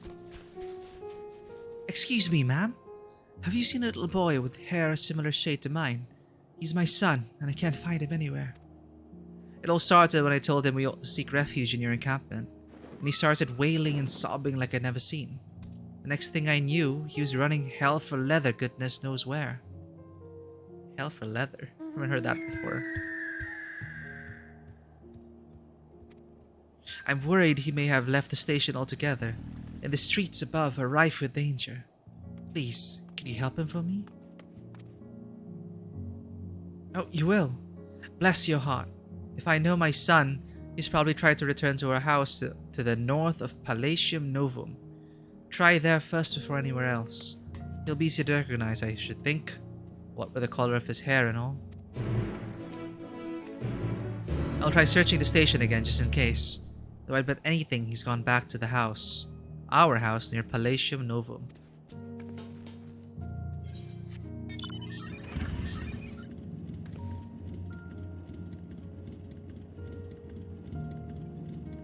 I feel compelled to help her.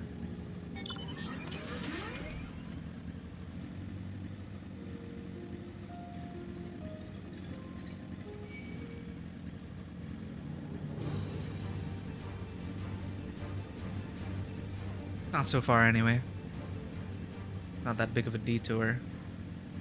And it's an aether current, which will help us in flying later.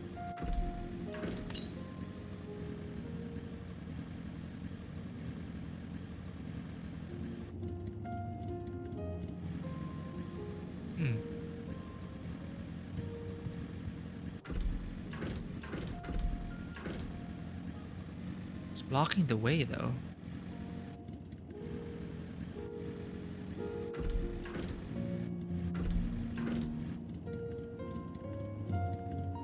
How do we get up there?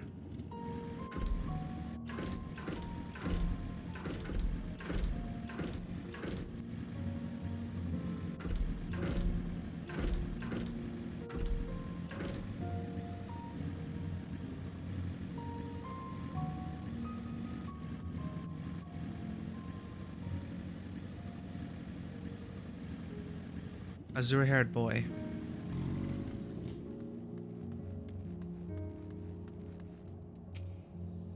Another blocked street? Who are you? Mother sent you? Tell her I won't go to the enemy's camp. I'm going home. Jeez. The boy with sky blue hair has made good his escape. You had best resume your search for this obstreperous youth. What does that mean? Obstreperous. Noisy and difficult to control. Obstreperous. Interesting. Learned a new word today.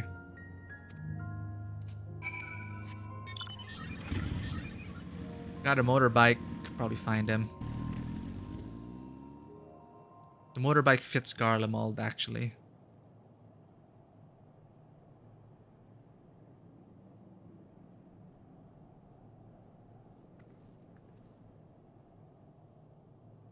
Stop following me! The Viera can look so like I'm so over it. Once again, the boy with the sky blue hair has taken flight and will likely be looking over his shoulder for signs of trouble from now on. With a wary sigh, you resume the hunt. Follow the boy from a safe distance. The objective will end in failure if you are noticed or if you fall too far behind. Not my favorite addition to the types of quests in FF. Should you fail to complete the objective, you may start again.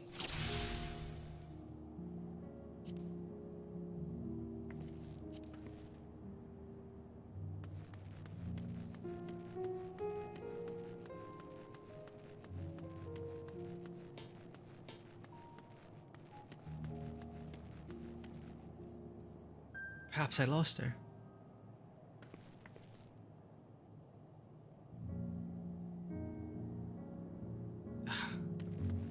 My least favorite mission in Assassin's Creed. All the detailing your target quests.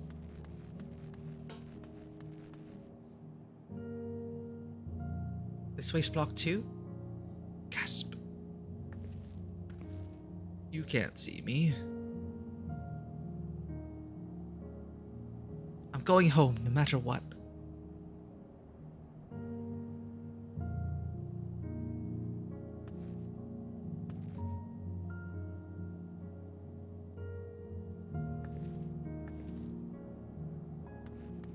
guess we're doing the same quest, princess.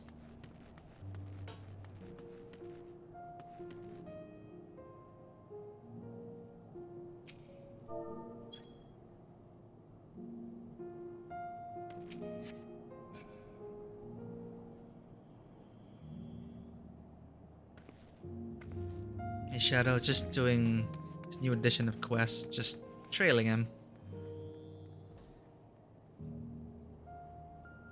To get this boy back to his mother.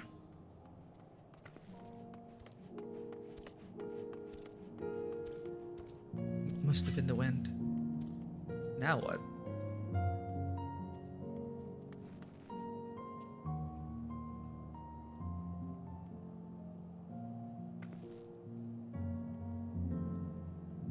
There's nowhere to hide.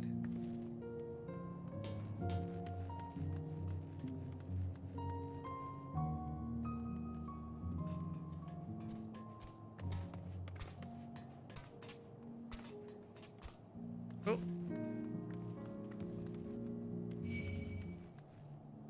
Oh, he saw me. Oh, I hate these kinds of quests.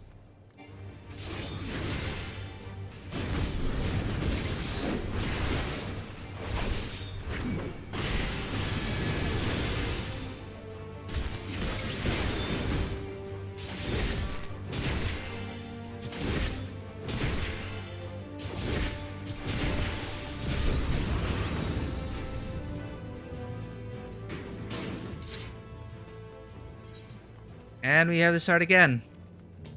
Even Princess failed. Damn it. We both failed the quest.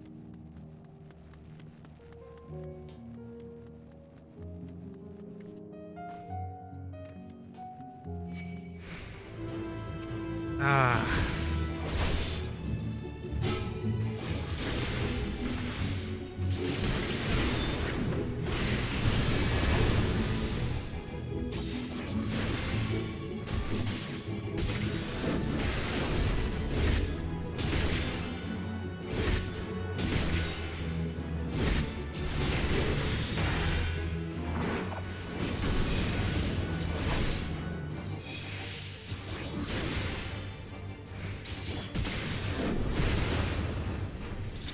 Alright. Start it again.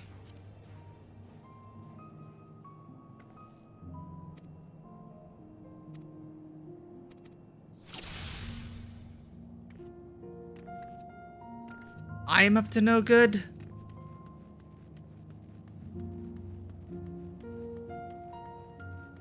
Come here. Alright, we know this place works. Can he see me? Okay, no. Perhaps I lost her.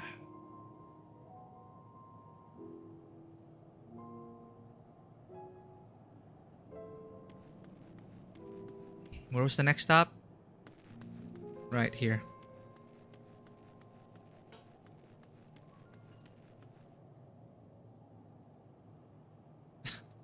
Oh, did he succeed, princess?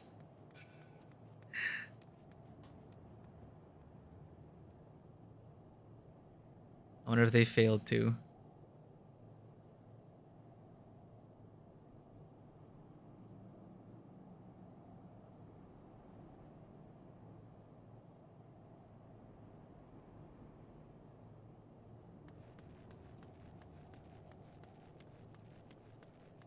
Yeah. Tricky kid. Stealth specialists, we are not, unlike Thavnair. I wish the ninja stealth would have applied. Like, I am a ninja. This shouldn't be difficult at all.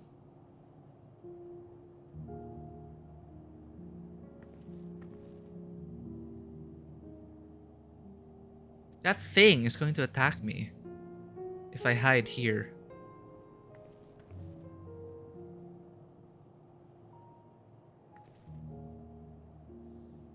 Now, where are you going, kid? Oh, princess is back there. She failed.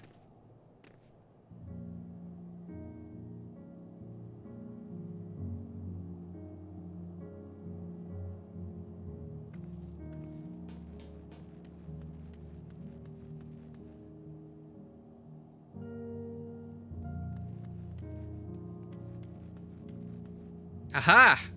I fooled you.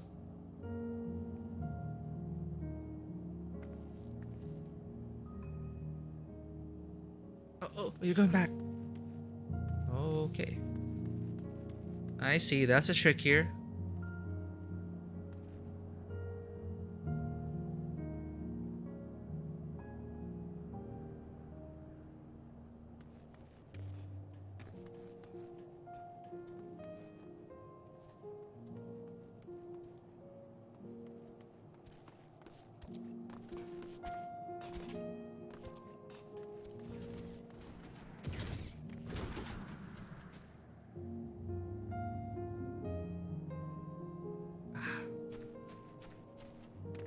You're home, I take it.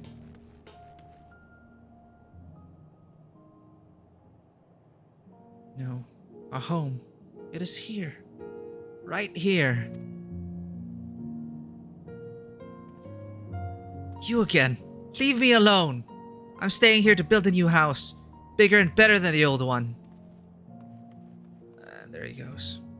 The child has escaped your grasp yet again. Now this may be construed as a particularly tiresome endeavor. Remember that he's only a child and knows no better. You should find him before he comes to harm. I like how the writers decided to put that in.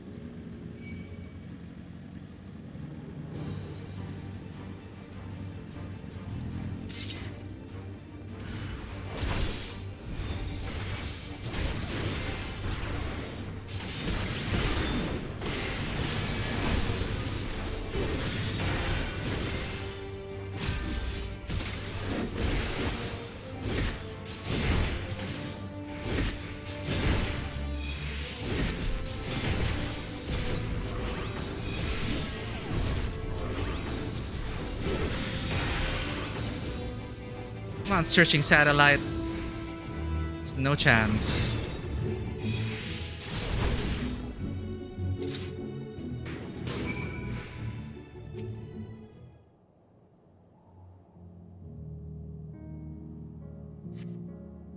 Why do you care so much? We're enemies, remember? Why are you trying to help me?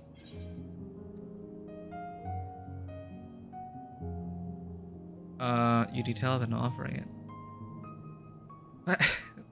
Time to be Auntie Karen and say, how would your mother feel if something were to happen to you?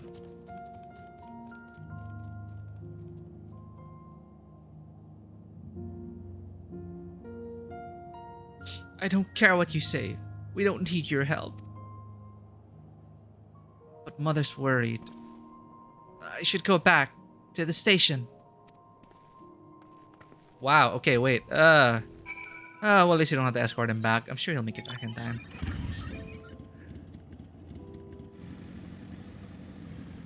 What's the center part?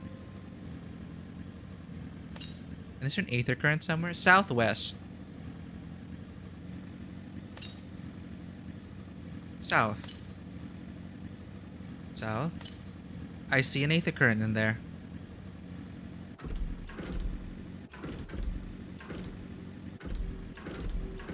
Man, this place is a wasteland.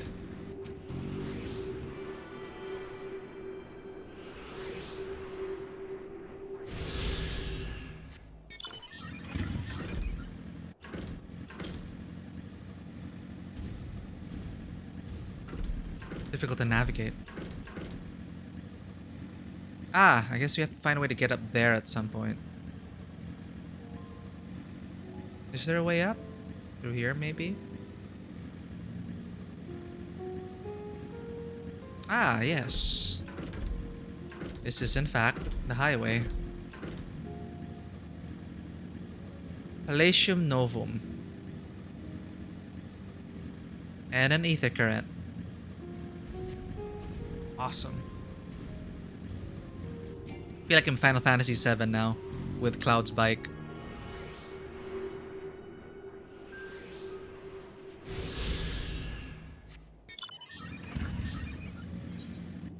Alright, that's enough for now. Probably faster if we go to Tertium and navigate the maze of this place.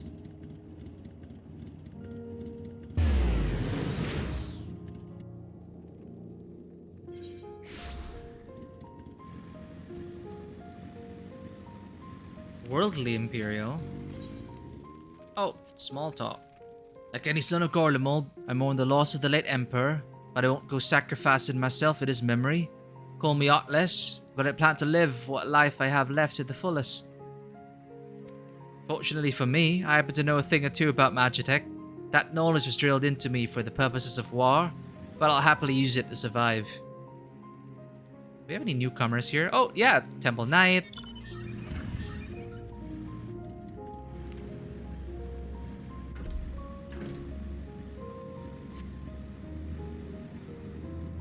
Ateligo.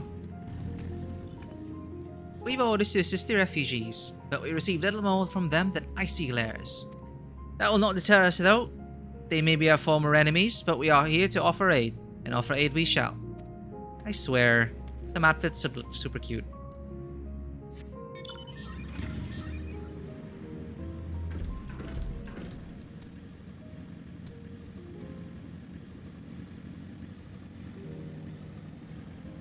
Chocobo Keep.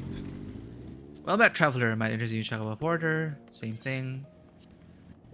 It's not like we ever use those anymore.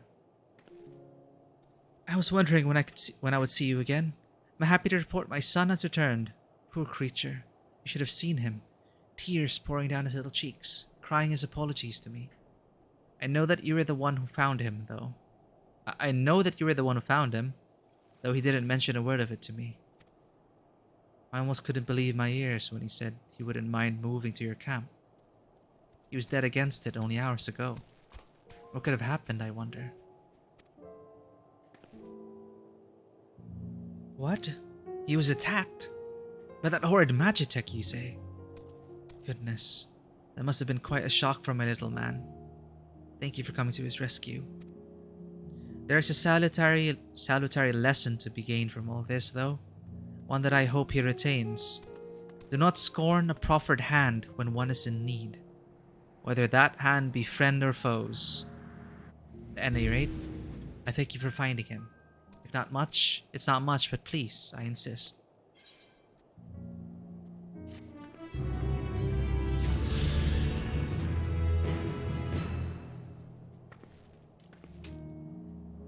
The meaning of salutary, producing a beneficial effect. Remedial salutary influences.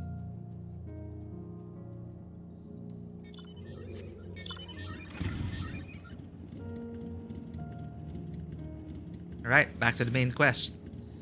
We are to clear out the route so that refugees can get to our camp safely. Why we can't just use the aetherite? I think they explained it that not everyone are able to use the aetherite because of something with their etheric density or something.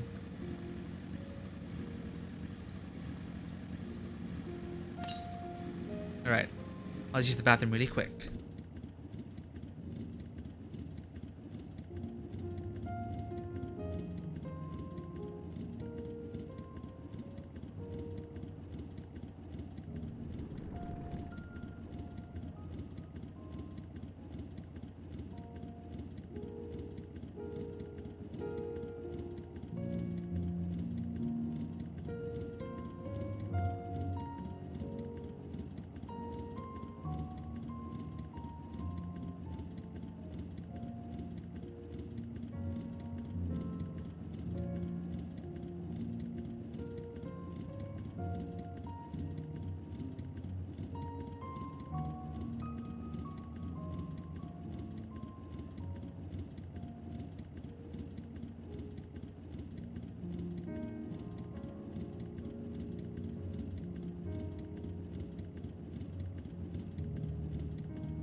Survey the designated locations and deal with any enemies that appear.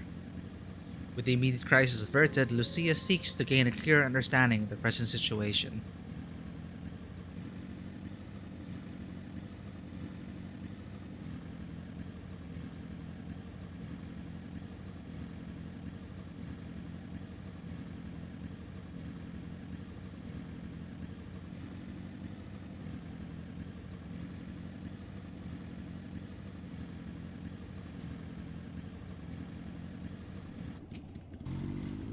Hello, fellow questers. Ah, a wild saga.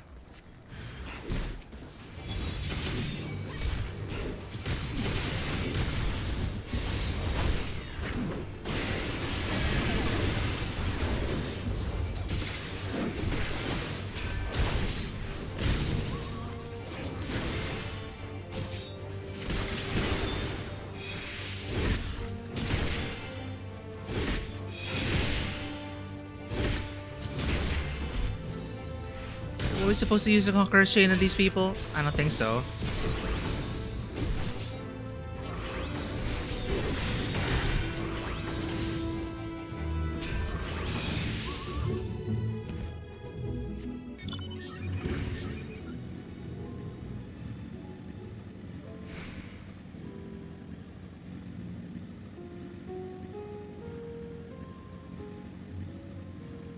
On this one, I guess we'll be using it.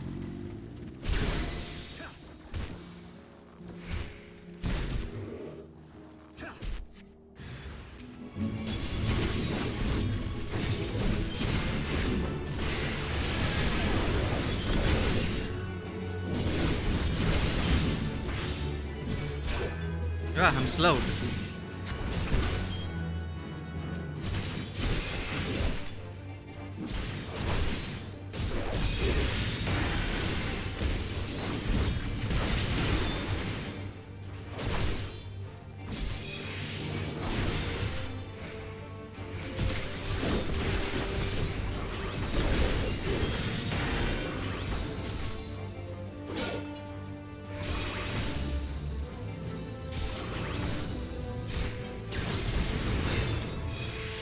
Conqueror's Chain. But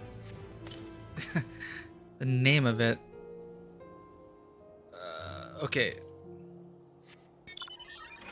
That's it? No animation for that? Okay.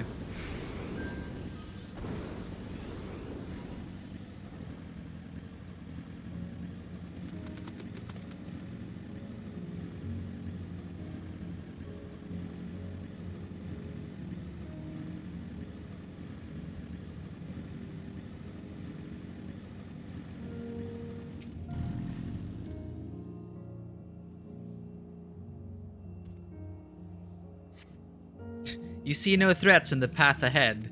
And people in Shout Chat are also like, you see no threats in the path ahead. Looks around. Yotun. Yotun.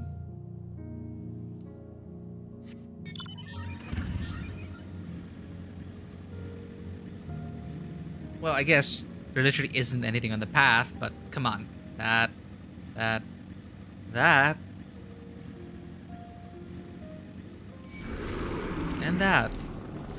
So much for clear.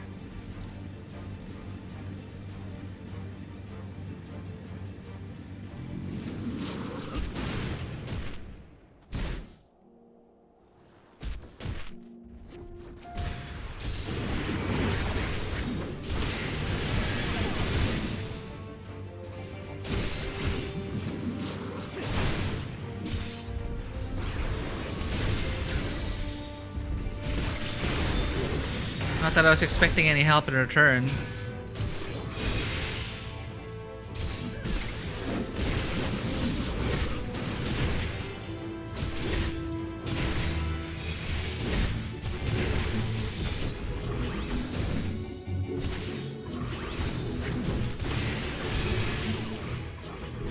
Yep.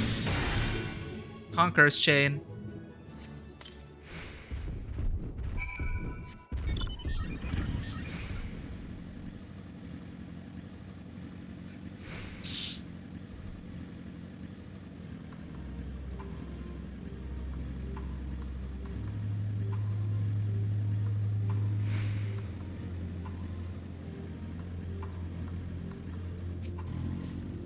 Ah, there you are.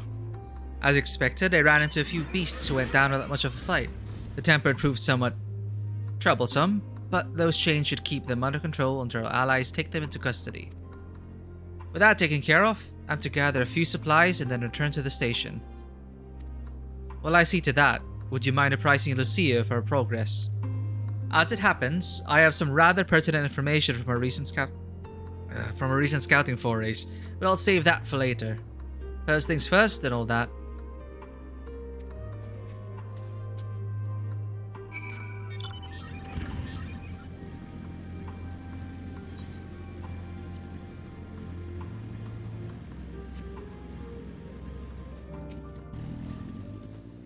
It's not only thieves we need to watch out for, but wild creatures and the like. The smell from a cookpot throw them in, you see.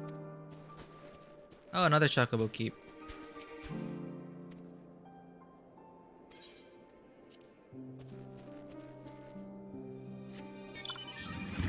Oh, they're all here. Welcome back. I hope they haven't been working you too hard. Felt like we experienced a lot. It's no use taking in all these Garleans if we're going to let them freeze to death. We need heat, for goodness sake. I knew I should have brought more warming tinctures. Sigurd. More people at the camp means more bodies to keep warm.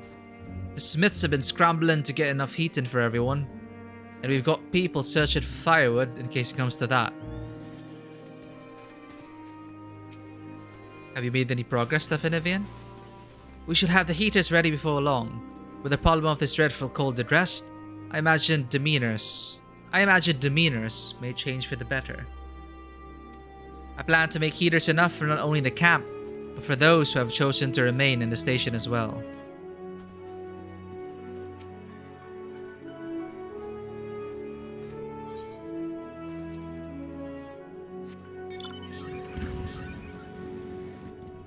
Oh man, look at everyone working together.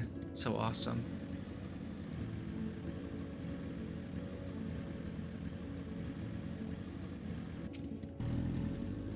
News regarding the 10th, try to counter your Ferocious Tancred, right? He was talking about the timeline, clarifying it.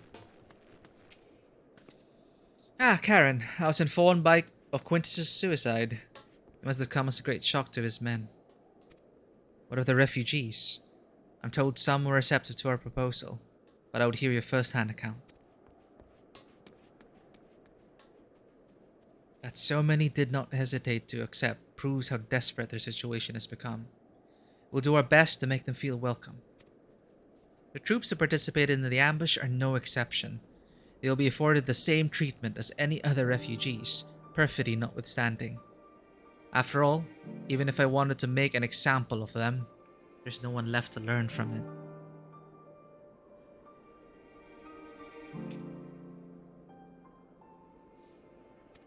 We will tell our allies and that these soldiers were acting under the direct orders of their legatus, and that following his suicide, they offered a full and unconditional surrender. Perhaps Quintus thought that, had he lived, he would be tried as a war criminal and his men punished with him. Perhaps, by taking his own life, he hoped to absolve them of any culpability. Or perhaps, like too many others, he was a true believer to the end. Who can say? I didn't know the man or his heart. His reasons, noble or otherwise, died with him, and it falls to us to clean up the mess. In from the cold, Lucia has further news for you. I assume you're curious about how matters have progressed here in your absence. Quite well, as it happens. Now that we've procured ceruleum from Tapper's Den, the recently repaired heaters can provide much needed warmth. Furthermore, we prepared sufficient food for everyone. Those from Tertium shall find a hot meal waiting upon their arrival. There's one for you, so go ahead and get some well-earned rest. I believe that we're capable of wielding a ladle or two without your assistance. On your way, might I ask you to seek out Y'shtola? She was but recently attending to the wounded, but she's meant to be taking a rest herself. See that she is. Were it not for you, Alphino and Alizé, the people of Tertium may well have perished. Though they may not realize it yet, they owe you their lives.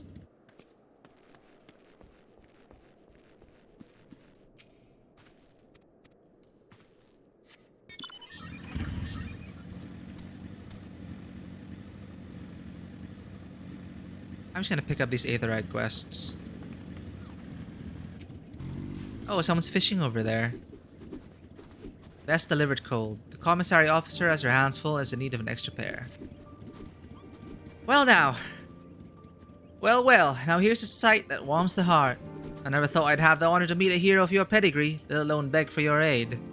You see, I've got a shipment of supplies to send down to Tapper's Den, and having someone who knows the lay of the land by my side would go a long way to ensure its safe delivery. I'd defend it myself, but I have to carry the bloody thing. If you'd be so kind as to escort me, I assure you I'll make it worth your while. Well then, I'll be waiting outside the gates of the camp. Come meet me when you're ready, but don't take too long. Monsters abound in these parts. Spoilers. She will be waiting too long. I really want to progress an MSQ.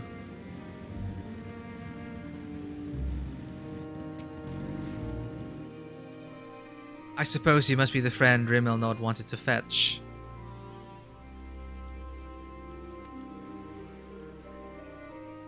Oh, wait, this is from the other quest.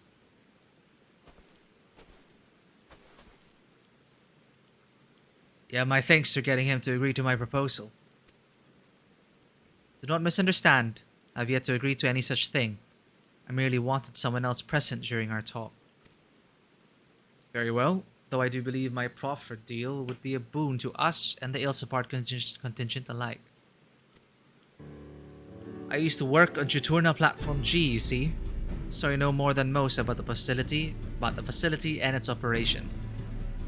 That may be so, but your relationship to the facility notwithstanding, why should a Garlean such as yourself still be taking refuge in Tapper's Den? We've been led to believe that the former workers residing there were from other territories. You're right in the technicality. I was a supervisor rather than your typical staff. When the platform went down, it only seemed right that I stay with my crew.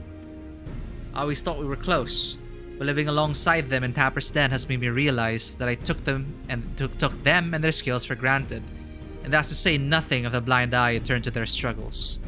That's why I came to you. It's high time I be of some real use to them, and everyone else if we're lucky. If we manage to get the platform back in working order, it'll dramatically increase our capacity to pump out and refine ceruleum for everyone in the region. Sadly, we're more than a few hands short of a full workforce, not to mention the lack of supplies. Which is precisely where you come in.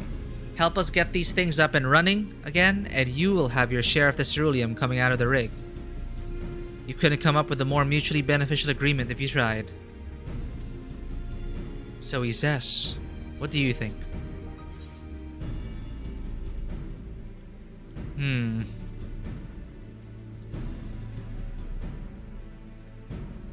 He seems trustworthy to me. Yes, I've been leaning the same way myself. Ultimately, what he says about the potential benefits is true. Nevertheless, I doubt the higher up would assent to this. I suppose that is how it goes when you're dealing with military types. For what it's worth, I do understand the hesitancy to throw your lot in with someone from a hostile nation.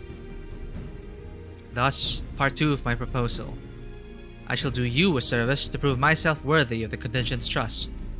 I'd look around the fringes of your camp here before you arrive, and have spotted a few ceruleum engines in need of repair. If I fix them up, your superiors would have no reason to suspect that I want to see you driven out. Less reason in any case, or you could sabotage those! Assisting us with the use of local technology would go a long way, I'd imagine. That said, I've not heard anything about the ceruleum engines we've scavenged breaking down. Oh, sus. It's not as if they're entirely useless, yet, but I guarantee they're not running as they should. Give me the opportunity, and I can have them working more efficiently and safely. I'm having my doubts. You're welcome to accompany me while I do so. There we go. That way, you can ensure that I don't get up to anything suspect, and then vouch for me with their superiors. I have no objections. I trust you will sense anything amiss. Let us begin with a proper inspection then. We can get to work as soon as you're ready, Karen. Spoilers, you'll be waiting a while.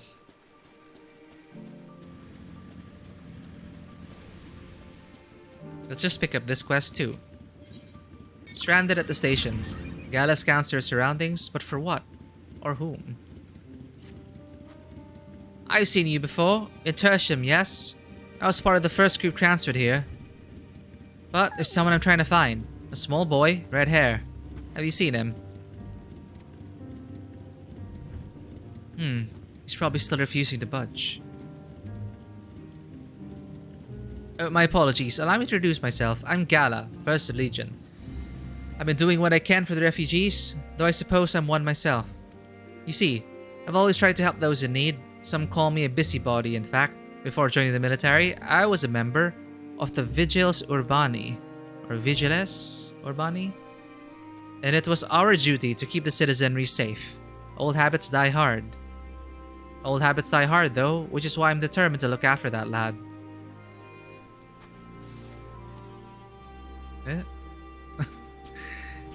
He's been separated from his parents in the chaos, but he won't leave the station without them.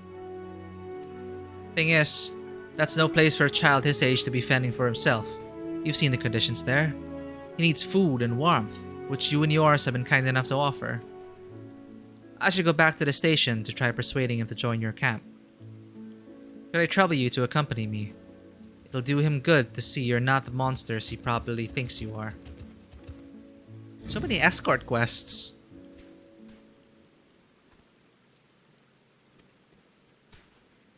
Thank you. Well then, no time like the present.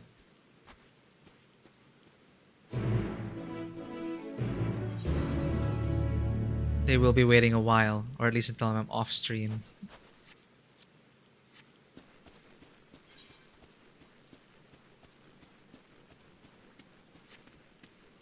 Ishtola, you need to rest.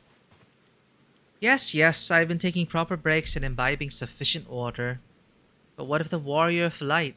You and the twins have an established history of reckless disregard for your own well-being. True. We're all fortunate that none of you landed yourselves in my care. I've already quite enough to deal with, between the tempered and the first wounded.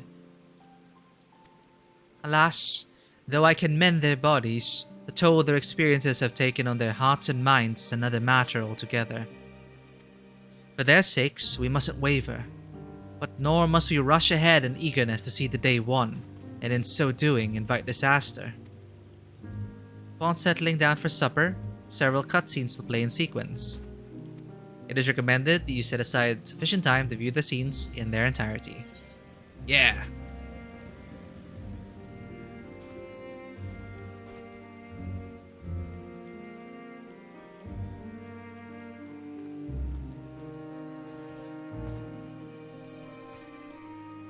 Let's settle down for supper. I'm getting hungry myself.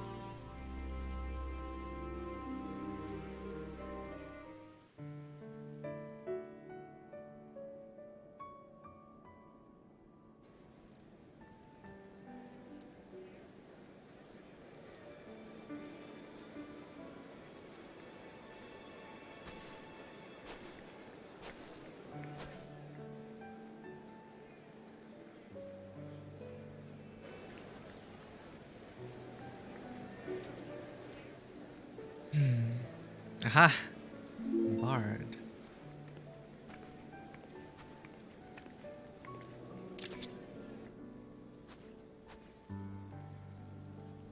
Oh.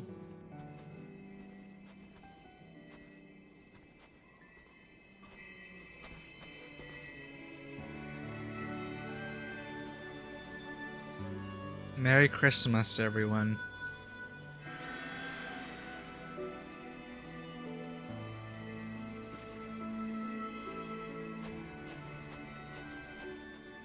Is that all of them? It's the people from the veterans' house. The last of those who agreed to join us, yes. We left heaters and provisions for those who wish to stay behind.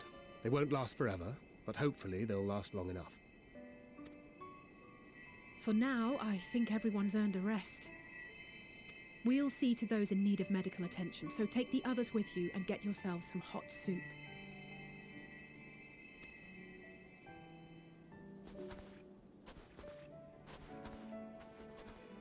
That's Euless. It's not... Right.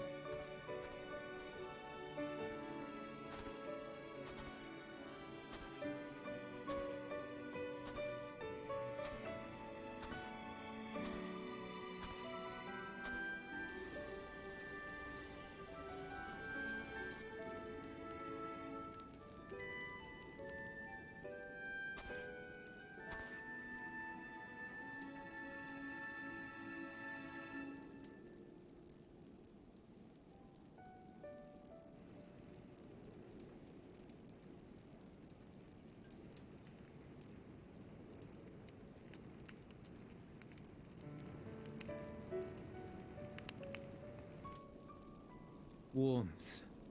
At last. Marvelous, isn't it? Madeline. All thanks to the resourceful machinists of Ishgard, I might add. On their behalf, I bid you warm yourself to your heart's content. Plugging those machinists. Hold on. Your people might have scribbled a few things on a piece of parchment, but it was our Leminson Smiths that put the bloody things together. Well, be that as it may, we single-handedly got the interior heating up and running again, didn't we?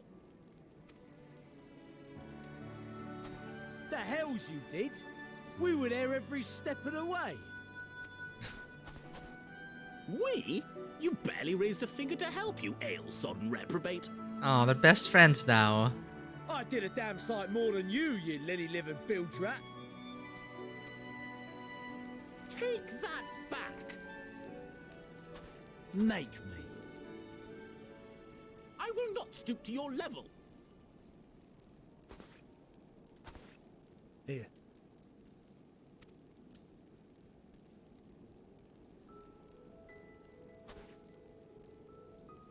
That's ease, man. There's nothing funny in it.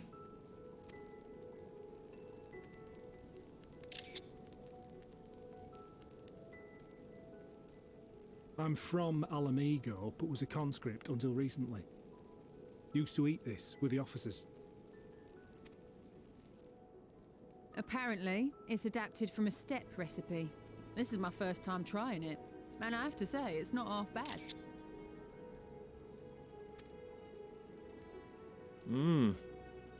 It's a bit too flavorful for my liking. Perhaps compared to what you're used to.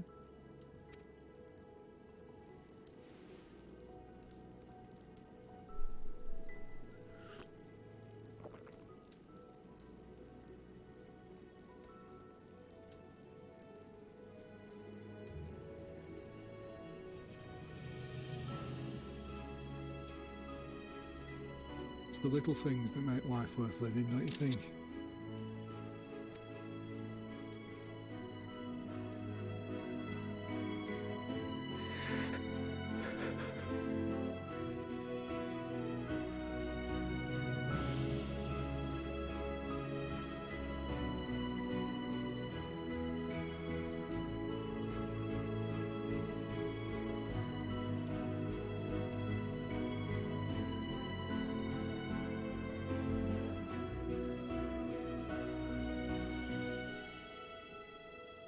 I know this is not a dream, and yet...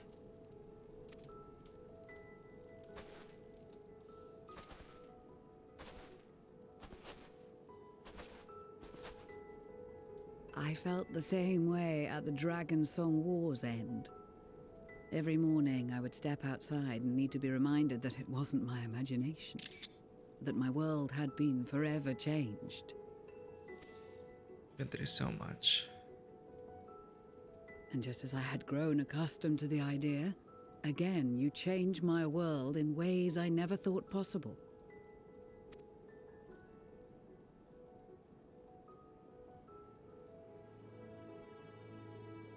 were it not for you and your fellow Scions, the rifts between man and dragon and myriad tribes might never have been bridged. The Grand Company of Eorzea, the Ilsabard contingent. We owe it all to you. We've shed many tears in recent days, of pain and sorrow, triumph and joy. I much prefer the latter.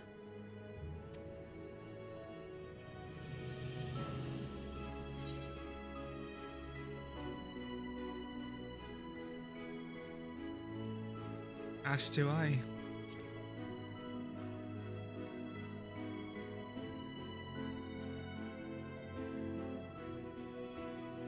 I'm honored to fight by your side. As an Eorzean and Garlean both, I shall do all in my power to bring my peoples together.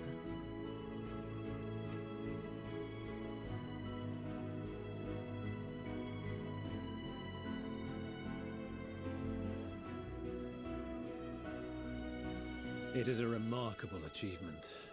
Everything that I and the Populares had hoped for, and more. Would that it had come sooner.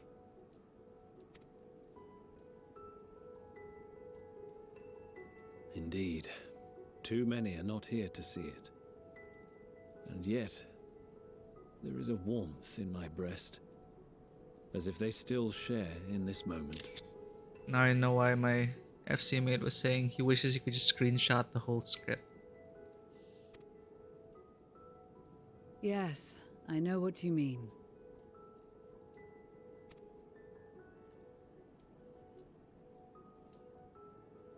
On a night like tonight, the wind and cold seem to pass me by.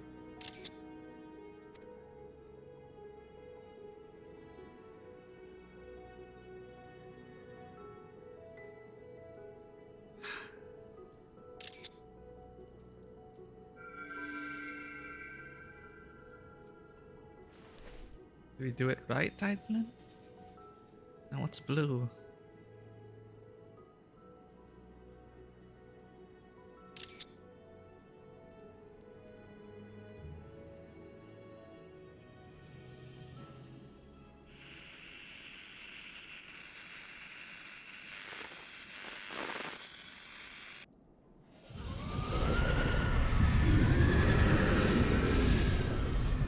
That's a tempering wave.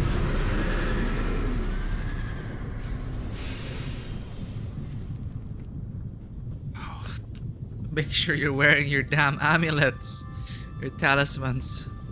God, don't forget that. On behalf of the Garlean Empire, thank you for inviting me today.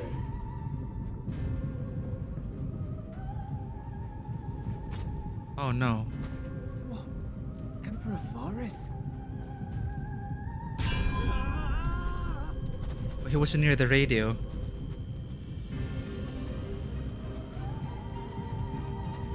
They are being tempered. The talismans. Quickly! Shit.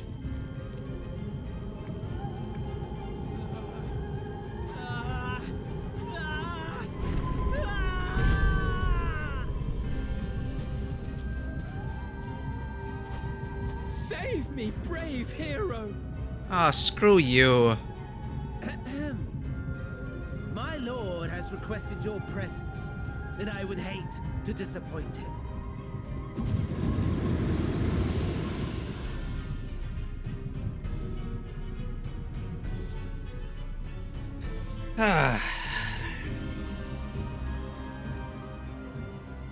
Again, I just freaking hate these villains. The experiment was a success, but I fear our time is short.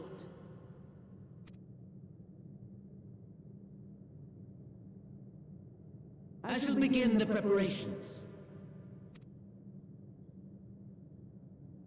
Now, it is time for you to awaken.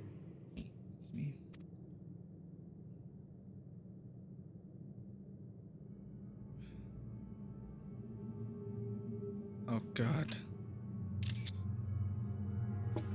I'm dinner with this guy. To you.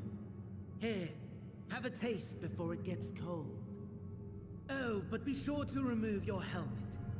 Take a moment, too, to familiarize yourself with that borrowed flesh. What?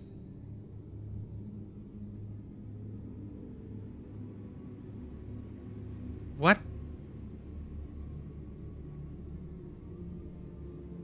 So, how does it feel? I, for one, find those first moments within a new body to be most refreshing. We had a Magitech engineer by the name of Aulus to thank for this method of soul extraction. Oh, him, Aulus. I believe the two of you met briefly in Alamigo.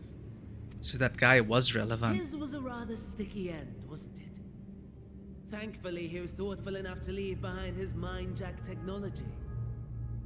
I took the liberty of making some improvements and selecting you as my esteemed test subject.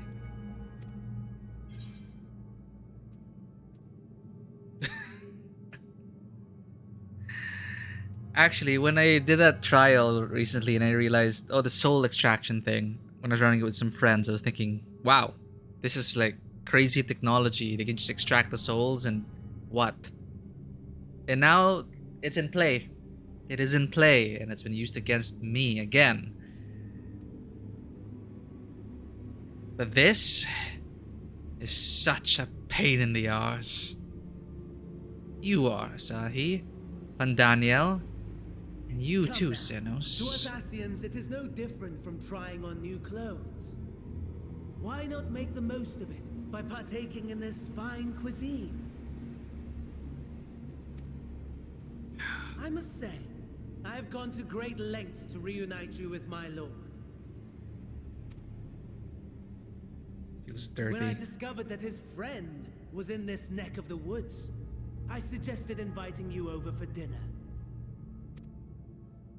He never deigned to respond, but I took his silence as a resounding yes.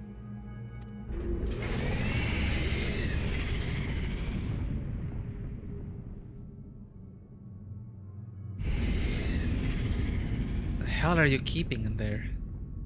Oh my! Daddy is pleased his grumpy little boy has finally found his playmate. Huh? The Emperor?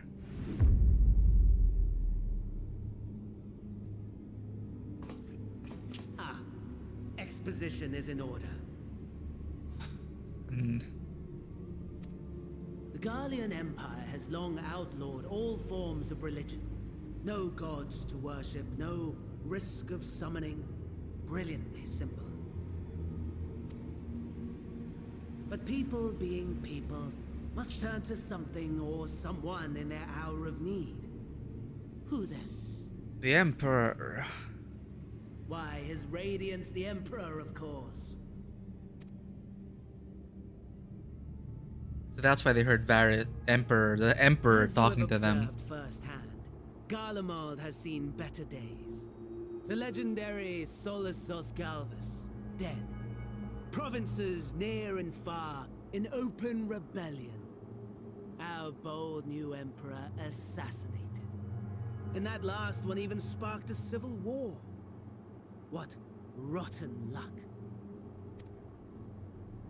The people cried out for salvation.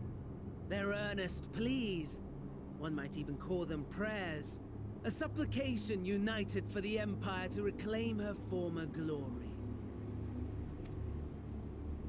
And so their will did manifest, channeled through the corpse of none other than Emperor Varus himself. And lo, the Savior was born, the embodiment of the Garlean spirit, their anima. Did not expect this, but it's not surprising.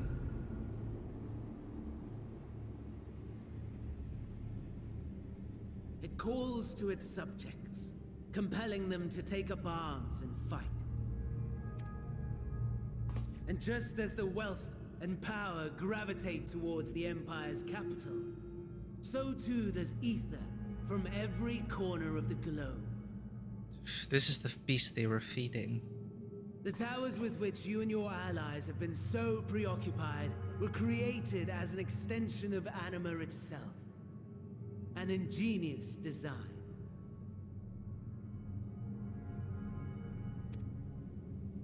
Would you not agree, my lord? But Zen was just like, can I just enjoy dinner with the person I'm obsessed about? Freaking hate him. Does the pursuit of prey you have bested before excite you? Oh, is she trying to find common ground?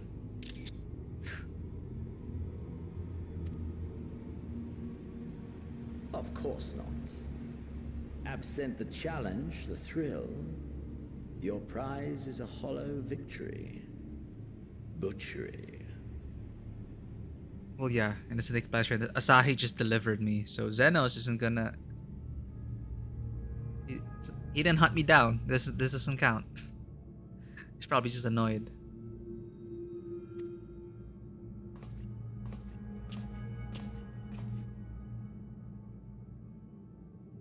Perhaps you think that to be the extent of my promise. I have no doubt fallen in your estimation since Alamigo. Fair enough.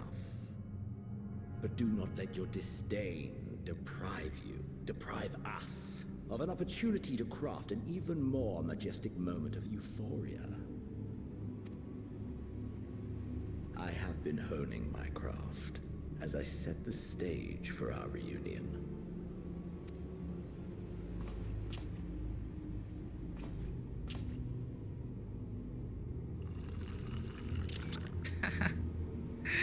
They even model the liquid, just showing it off. Wheresoever there is suffering and despair, you appear to fulfill your duty as defender of this star.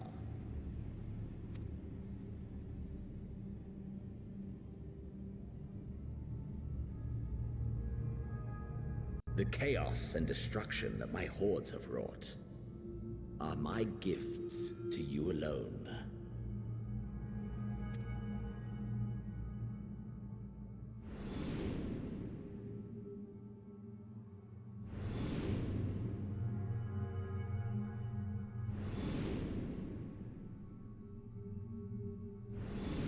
That's all for me. God damn it.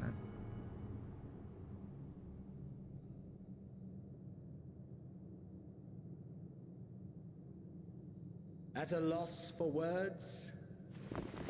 No matter. As you will learn, I have only just begun. Oh, will you not finish your meal?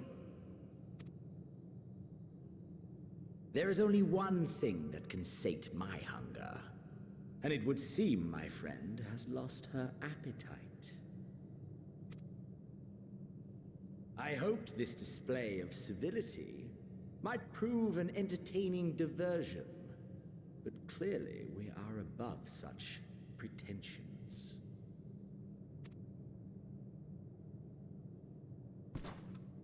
While my lifeless body was in the possession of the Ascian, I too claimed another's as my own. It was an enlightening experience to fight in an unfamiliar form. Flaws and failings in my technique were plain to see. Oh right, he did inhabit another body for a while. Whence rises one's true strength? The flesh? The soul? Perhaps you should like to discover the answer for yourself.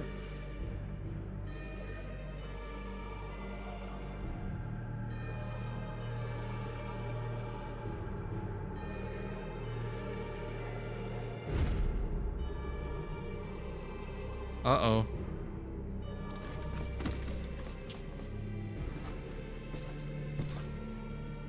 Is he going to take my body? Together.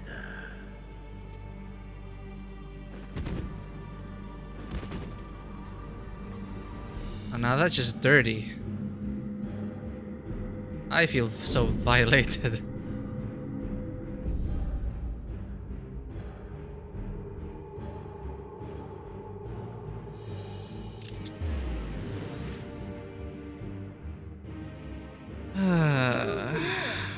Whatever would happen happen if my lord were to greet your friends as you? I shudder to imagine what carnage he would wreak.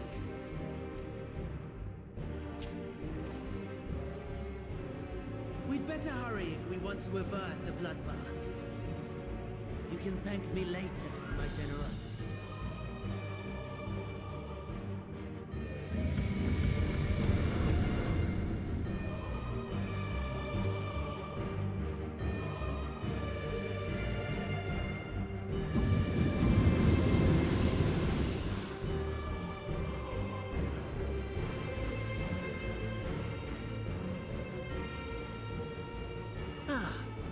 There it is. Your camp, I believe.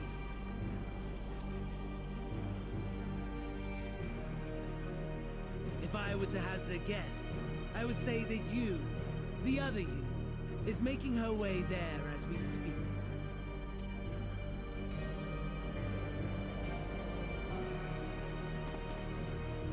Alas, this you will have to walk from here. Or run, if you can manage it. My lord would be cross if I made it too easy. It's all just a game to them. Such ingratitude. I'd not squander this fighting chance. After all, you've obstacles enough to overcome. Right on cue.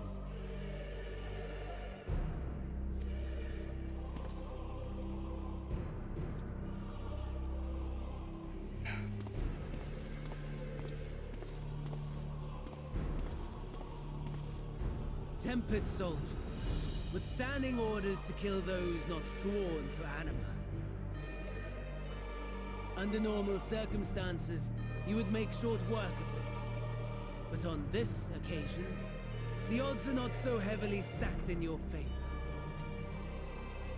I need my body. Stealth mechanics time. Duty calls. Commence battle. In from the cold.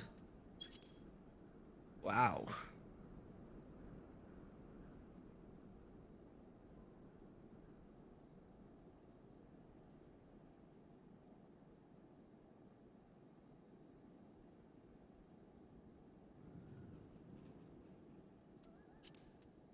Proceed.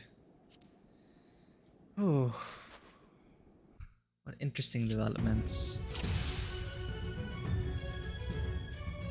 You will fight us, unknown Imperial. Damn it, Thavnair.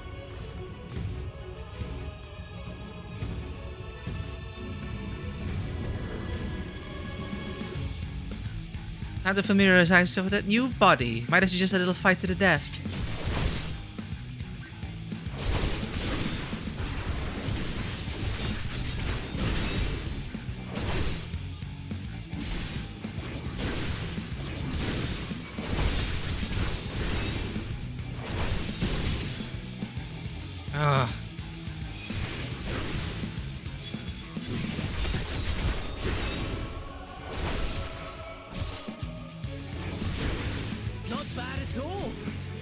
Diminished capacity.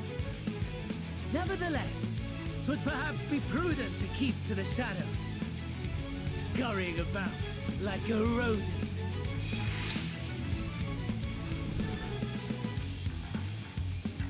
Tempered Imperial has breathed his last. Inspect the fallen Imperial. The unfortunate soldier was carrying a medical kit. You may use medical kits to restore depleted HP. While you can only carry a limited number, more can be found by inspecting fallen soldiers or wrecked magitech. Pay your respects. You offer a silent prayer for the deceased. Were you in possession of your own body, you may have had the capacity to subdue rather than slay this tempered soldier. In this battle, you are unable to use the full extent of your powers. To reach Camp Broken Glass quickly, you should avoid combat whenever possible. If you are discovered, your foes will give chase. The Magitech units are especially powerful, and your chances of defeating them in your current state are slim at best. God.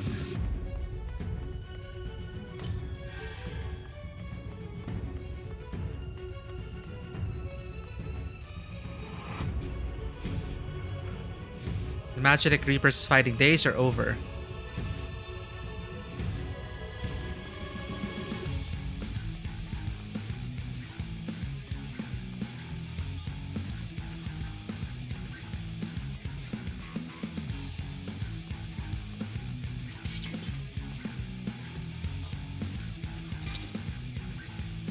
However, you find a medical kit in the cockpit. Nice.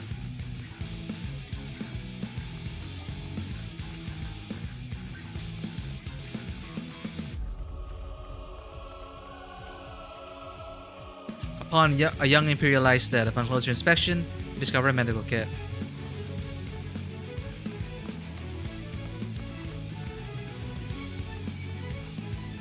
Ah, damn it. The sack contains a medical kit.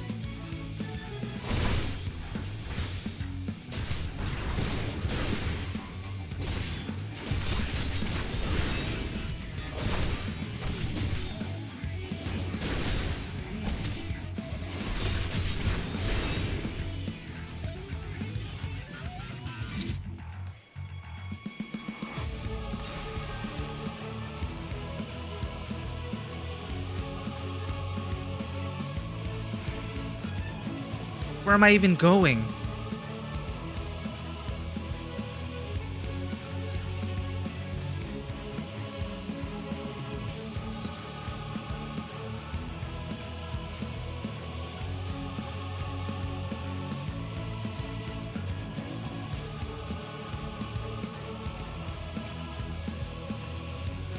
Medical kit in the cockpit, good.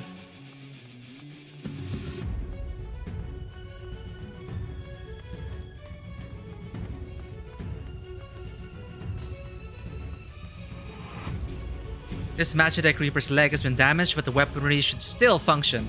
You may be able to clear a path if you can find the identification kit, key, and fuel. Oh. Identification key and fuel. Wounded Imperial? You've not been turned. Thank goodness. I thought I was the only one left. The bastards got my hand when they took down my Magitek Reaper. If you can repair its leg, though, it should still work. Here, take this key. If it's run out of ceruleum, you might be able to find more in the wreckage. As for me, I've got no choice but to wait for help to arrive. If you find any of my comrades, let them know where I am, would you? Oh crap! There's like optional objectives here.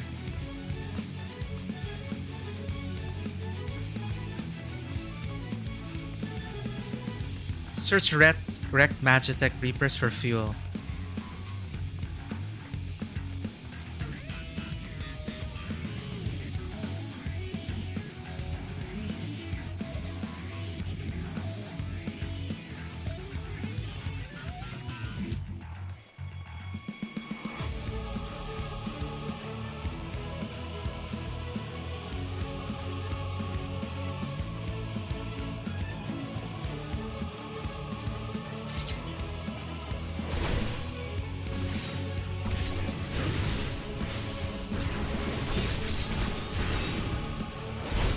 Shouldn't be fighting.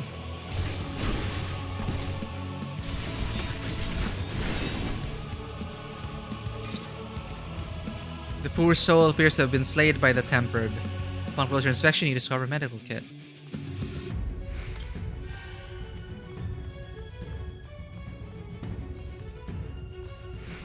Come on, unknown eye.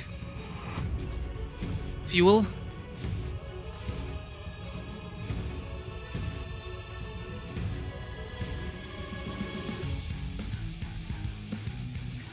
No fuel.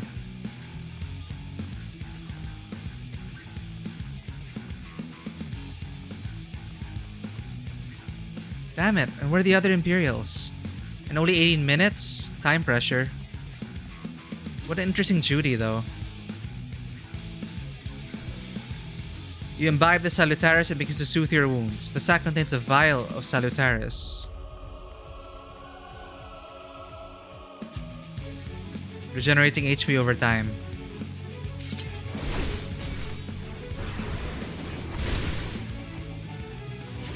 Chance for fuel there.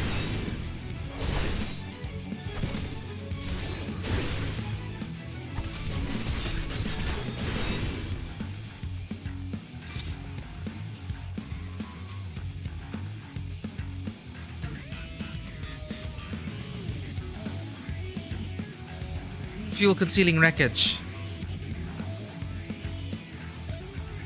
The cerulean tank gauge indicates that some fuel remains. You should be able to remove the tank and carry it to another location. Oh crap, I have to carry it? Deceased Imperial. Soldier was cut down from behind. Upon closer inspection, medical kit.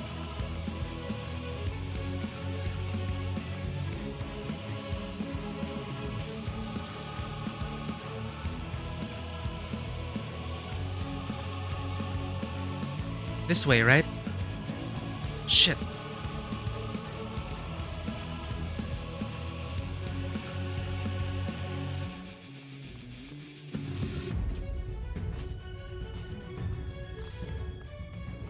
What about all the hidden Imperials? Can't leave them behind.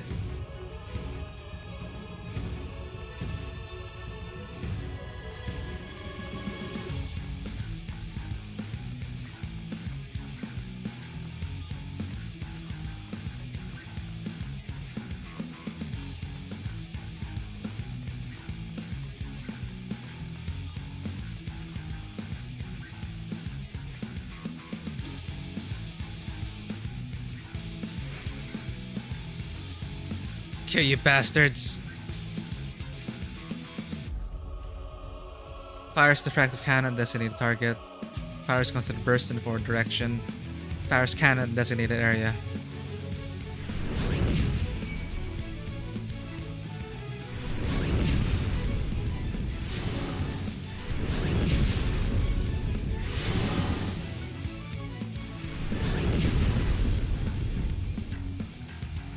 Shit, there's more.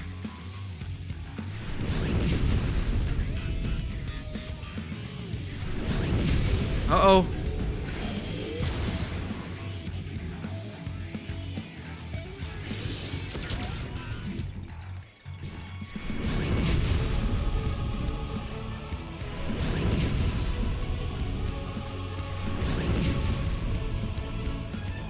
Come on.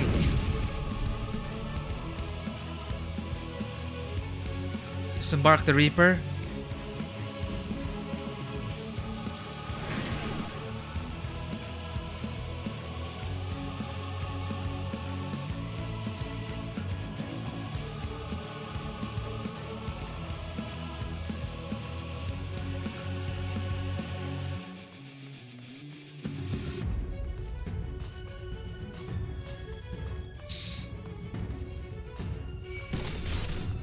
What?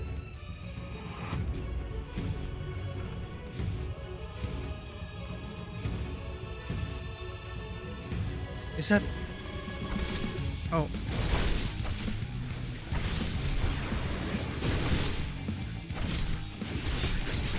Wait, they saw me? It's because I disconnected?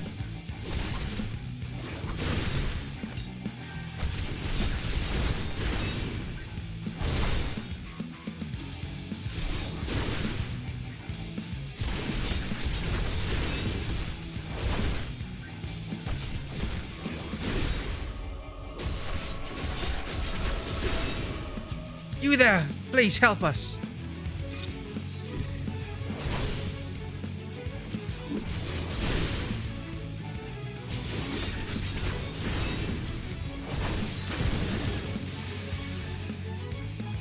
This way.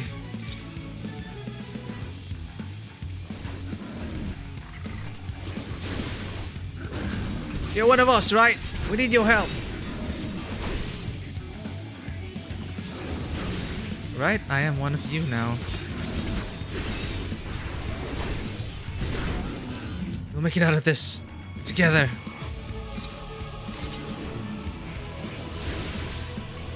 We owe you one.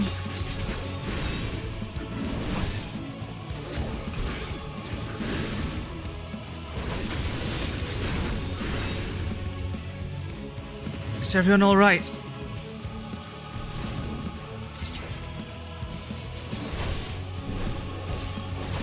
Thanks, stranger. No, I'm lagging.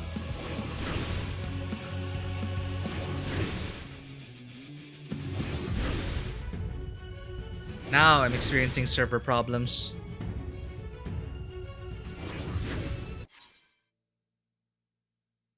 Connection to the server was lost.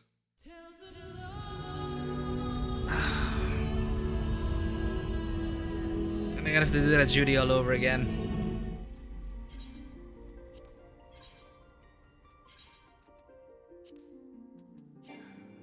Damn it.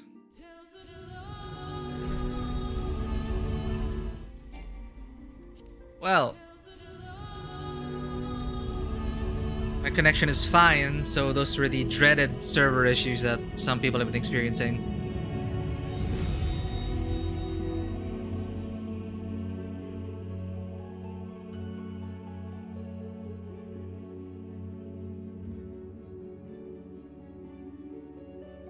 Well, now you get to see the menu, though. Cool menu. Star Destroyer headed for the moon.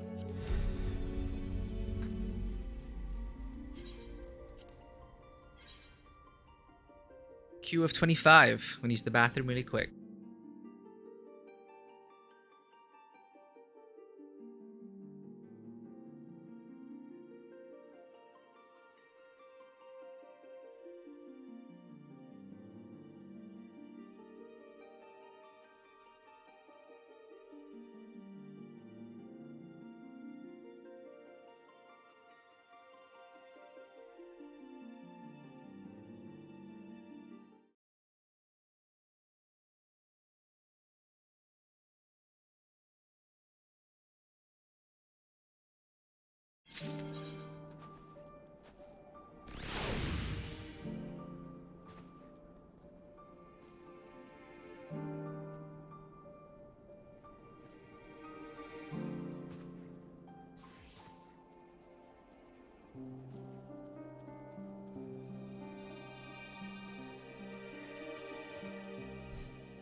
Damn it, that's a terrible place to... There are no checkpoints. I have to do it all over again.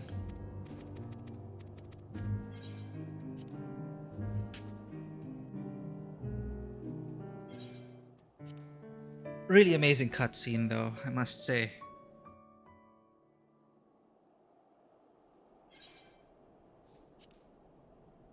But now we gotta do that all over again. The connection was wonky for some reason. Now we know why.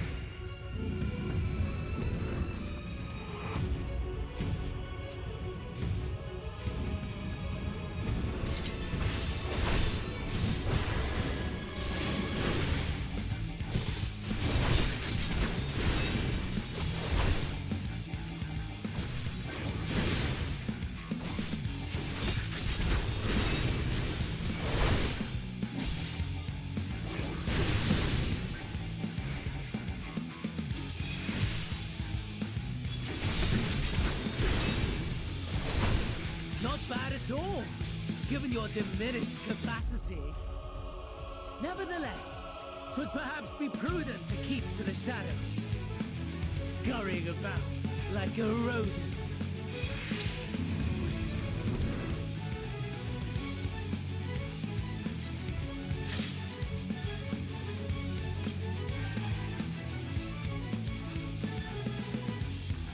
Not this way for sure.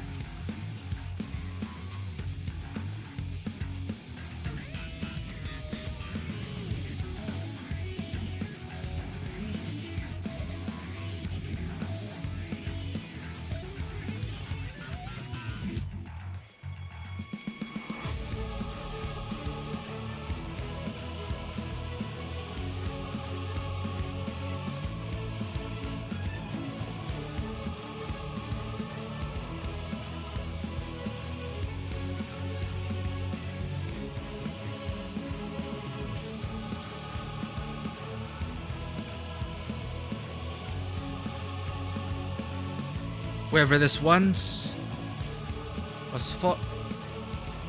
Wherever this once was fought until the better end. More medkits at least. Where was the fuel again? We need the key and the fuel.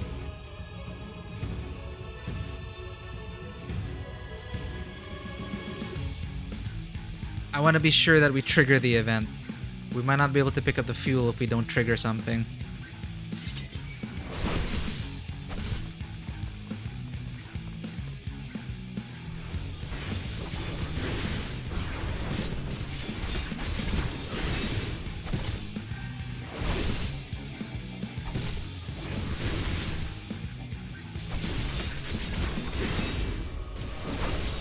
Damn it.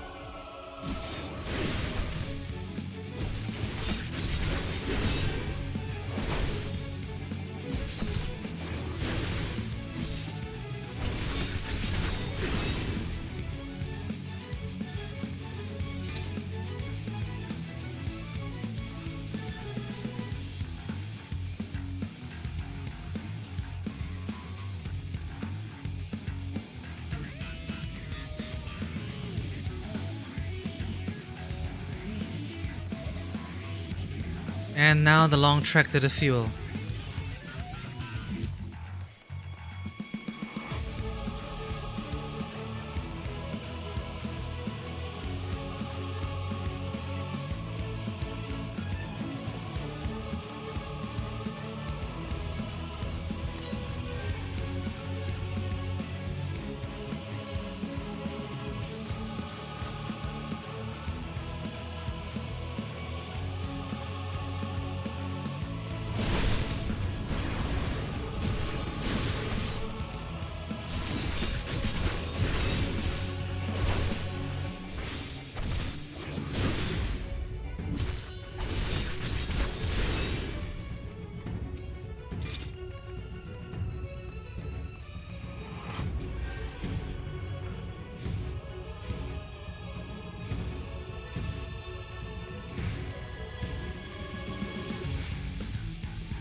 May as well use this 4 minutes of time to read.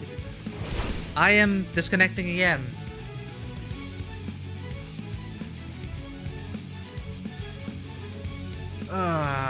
God damn.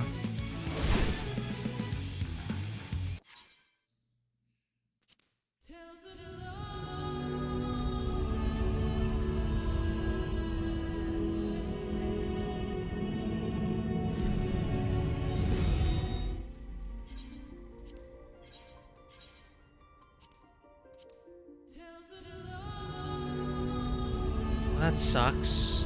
Are we gonna be having that issue all the time?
Q51. If I disconnect again, probably a sign that I won't be able to continue tonight.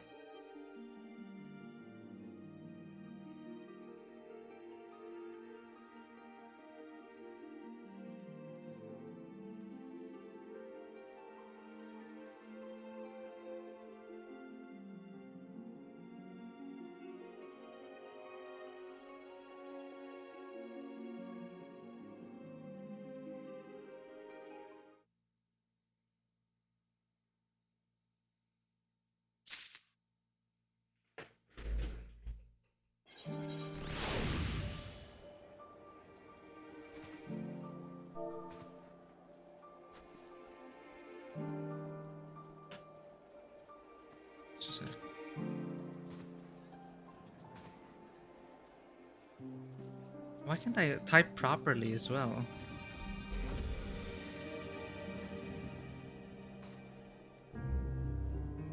Why can't I type?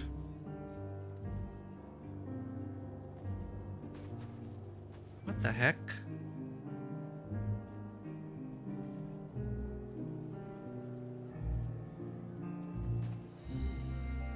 Wait, now I can't even move? What's happening to my...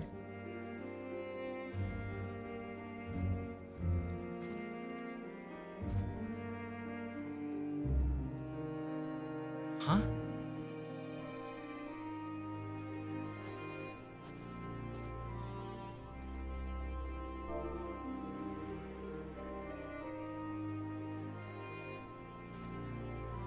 Okay, this is so weird. Now my keyboard's not working properly.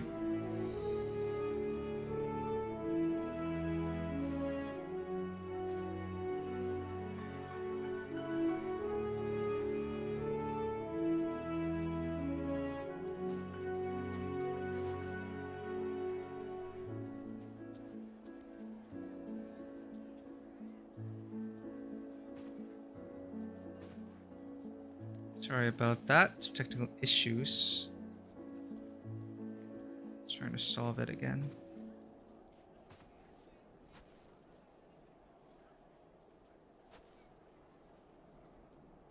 And not too sure what the hell's going on. Okay.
Alright, it wrangled my keyboard.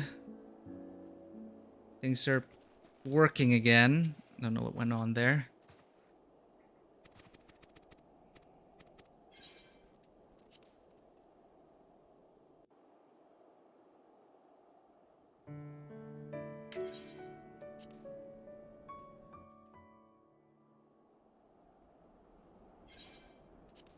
Right. Third time's a charm.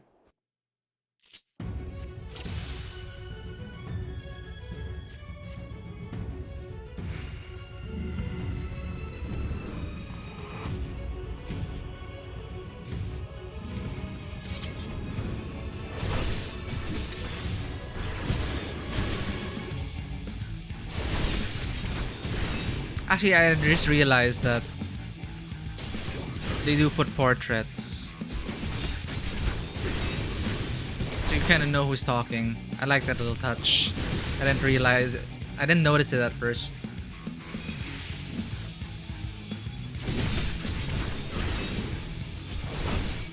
Not bad at all, given your diminished capacity. Nevertheless, 'twould perhaps be prudent to keep to the shadows, scurrying about like a rodent.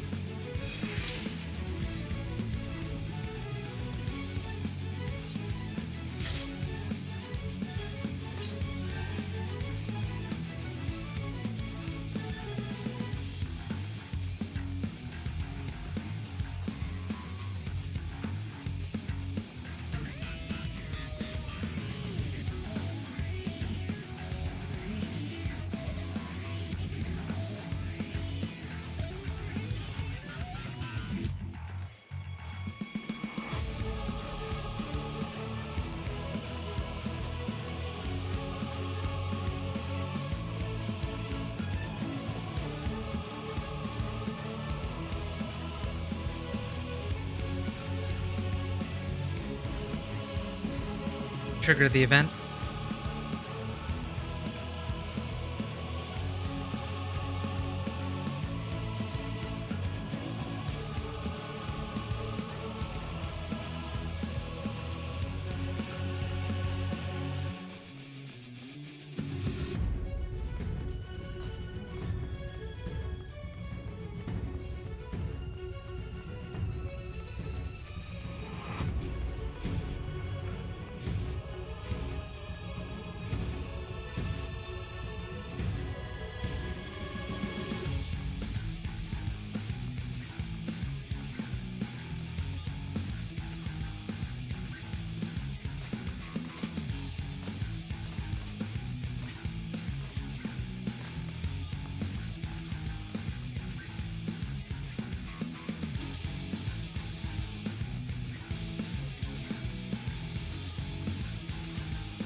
Alright, health regen here. I could have passed through there, though there's a slasher.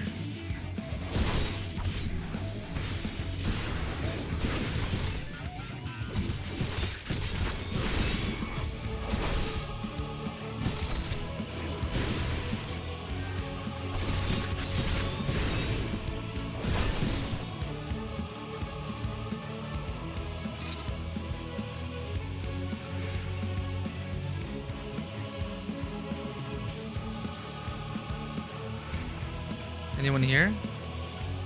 Nope.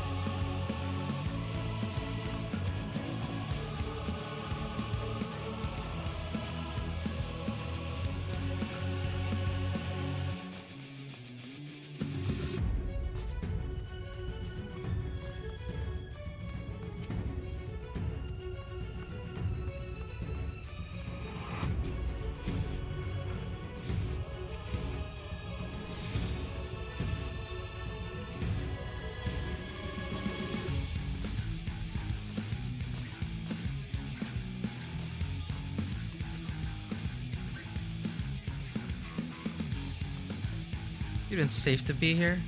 No. Oh, a camera.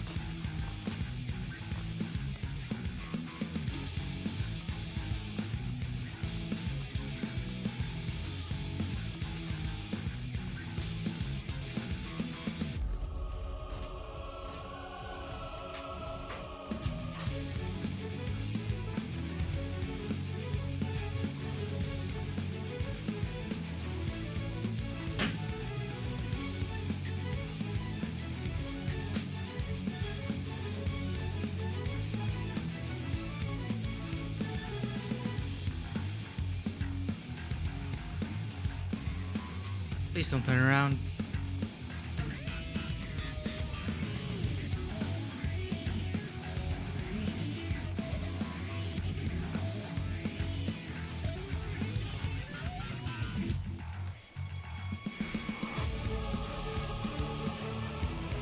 Here we go again.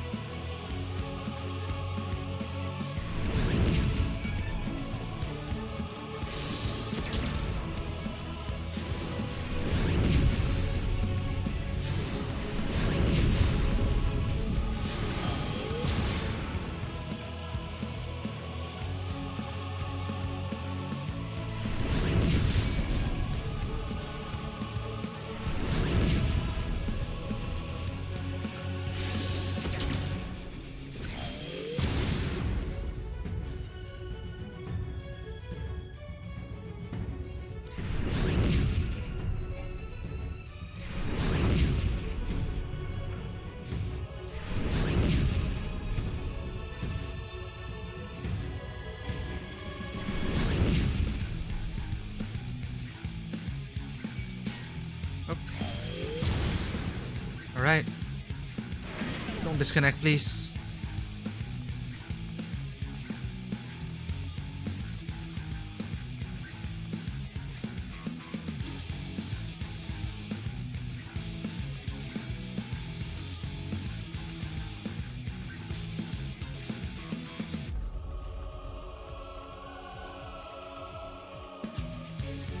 And we're back in business. Let's not jinx the connection.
Ouch. We have to get back to the shelter.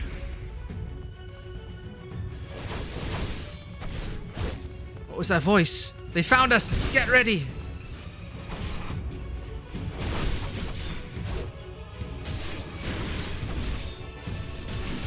Corrupted Imperial? Oh crap.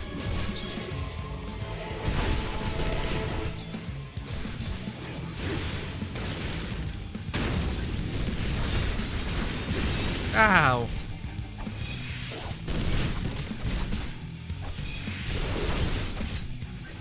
How are we supposed to survive?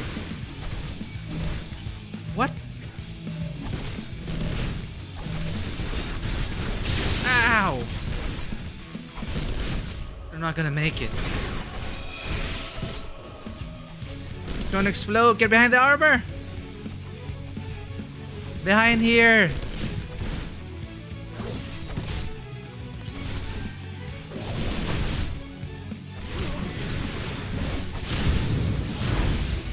Ow! Take the fuel. Oh shit, that's supposed to happen. Okay.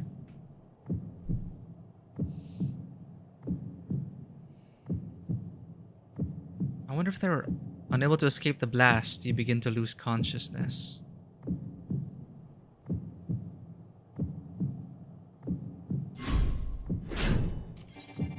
Oh!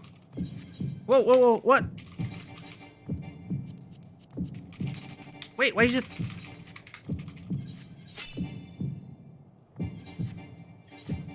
Why is it opening the menu?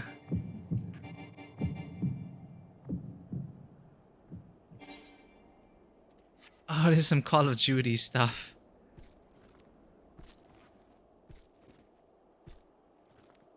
I don't know why it's opening the menu. Come on, Unknown Imperial. Taking a page out of Call of Duty Modern Warfare. Let's do this. Oh, God. Come on, Unknown Eye. You can do it. I wonder if you can G-pose. No, you can't.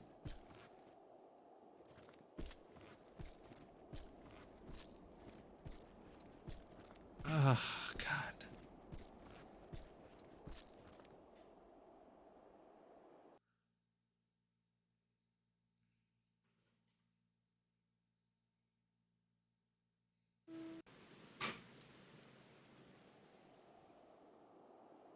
Oh, no. It is a miracle we were able to restrain the Tempered without suffering casualties. A welcome one. Arun, Senna and the others have their hands full as it is. Thankfully, there are enough scales for everyone. And what of Euless? His symptoms were particularly severe. They were, but others fared still worse, including some brought back from the Magna Glacius. As those in most desperate need take priority, it may be a while before he receives treatment. But rest assured that he will. In the meantime, we must find our missing friend. May the Fury guide you.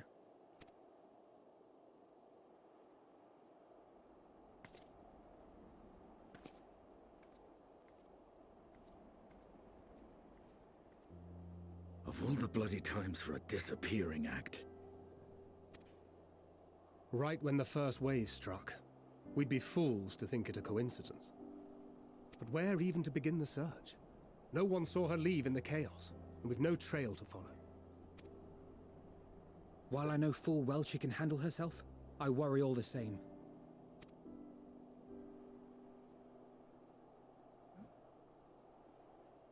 Ah, speak of the devil.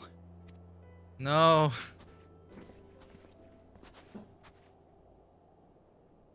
Well, time to call off the search.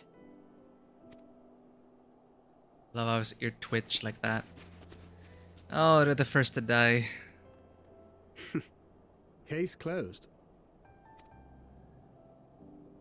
That's Send her, something. over there. Your sight, Ishtola. Aye, 'twould appear so. Thou art struggling to perceive her presence? I am. Perhaps, in the aftermath of the wave, there is some residual effect interfering with my faculties. But...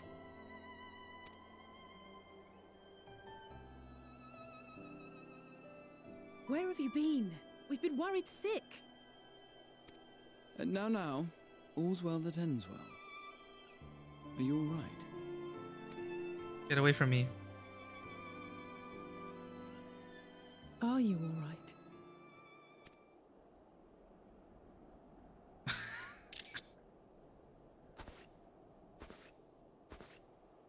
Who are you?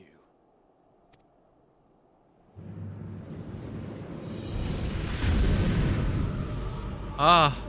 Whoa.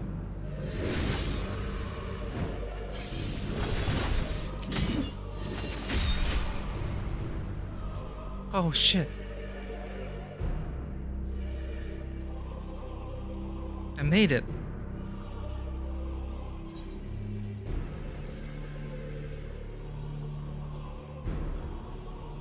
Get away from them, you bastard.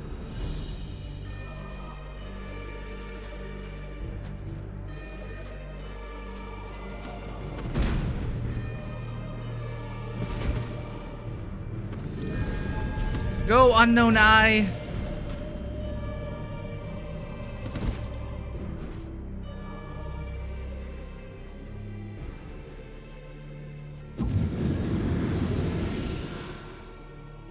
Sadly, that is all we have time for today. The effect has run its course, and back to your own bodies you must go. Ah, it's temporary. Just kill him already.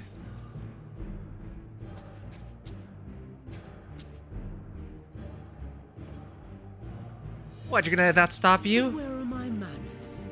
We have all traveled so very far, and I've yet to pay my respects.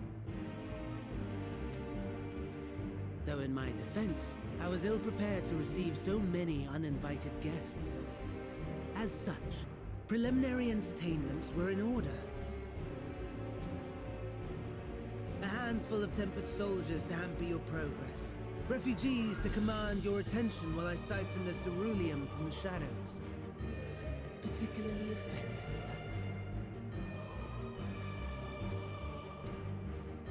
Charitable souls that you are, you bent over backwards to aid them, heedless of the delay, predictable to a fault. And so my plan approaches completion unhindered. Fairness to him, then. They're not just... That does make sense. Anima will soon have absorbed the requisite amount of ether. And then shall come the spectacle to end all spectacles. And this is where we have a problem now. Okay, like, all this time I've just kind of been it's been iffy for me, this whole thing. Why I hate them so much is because I always wonder, like, they always let these things happen. Like, they could easily just whisk me away and end me. They could whisk any away and end them. It is within their power to stop us at any time they want. But they don't. Why? Plot armor? Well, I guess this kind of tries to explain that it is all according to plan. You bent over backwards. I delayed you. But look, we were in the palm of their hands. And then they did the whole body switcheroo thing. It's like they think they're... I don't know. What am I missing here? It's just... That's why I do not like these people as villains. Is it intentional that they give us a fighting chance? Is it all in accordance to their plan? Because they didn't have to go through all that. They could have just whisked me away one night. There's no way I could prevent being kidnapped like the way Fandaniel did with me. And instead, he treated us to dinner and had a little experiment to swap our bodies and give me back. Or he could have just ended me right there. And like they could have just ended Nidana and ended the experiments. Like, fine, we'll play along with Fandaniel. It's just frustrating that it's just so orchestrated. Or maybe that's the whole intent. See, I can't tell if it's intentional or if they've just written themselves into this corner. Like, given the powers that they've shown that Fandaniel's capable of, maybe I'm overestimating him. And Xenos being Xenos, he could have just ended us there. But no, it's for his hunt. Euphoria. Perfect euphoria, whatever. Like, just not a fan of it. Just not a fan of it at all. Let's try to focus on the present now. Alright, so yay. We help people. Providing time for you to sup on our ether. On the ether of the world. When you could have easily done so if you just prevented Nidana's talisman. If you just kidnapped key members of the Alliance. If you just killed them right then and there. Like, if I was anyone else, Xenos would have just not bothered. Like,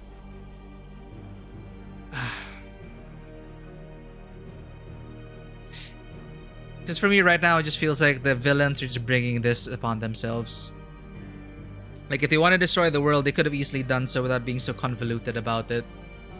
Like, fine, give us a fighting chance. But for me, it's like it's given because of their own, not incompetence, but because of their very nature. And maybe that's how it's supposed to be. I don't know. I just don't like fighting against villains like that. And maybe that's their point. Maybe I'm not supposed to be able to rationalize their actions. They're just supposed to be some force of nature. It's just power scaling levels. It's the cognitive... It's the narrative... Ludonarrative dissonance. Anyway, I still love the game. I still love how it's written. I just... Whenever the villains come in, I just can't help but feel like... It's convoluted. It's so convoluted. Or maybe I'm in the wrong here. Anyway, let's play along then. The spectacle to end all spectacles. The eldest and most powerful of primals will awaken, and all shall bear witness to the final days. And see, fine. Like, I could accept Fandaniel going, I planted all that and let it all happen to delay you. Because I could not be bothered to stop the whole... I could not be bothered to stop the Alchemist Guild from making the talismans which gave us the fighting chance to be here in the first place. Like, you want this show? He wants this show, fine. Maybe Xenos is rubbing on him and he wants his entertainment himself. But then now, to come here and say... To tell us their whole plan... When they could have easily left us in the dark and we would have been auto-lose. I think my problem is just that they're giving us a chance to win.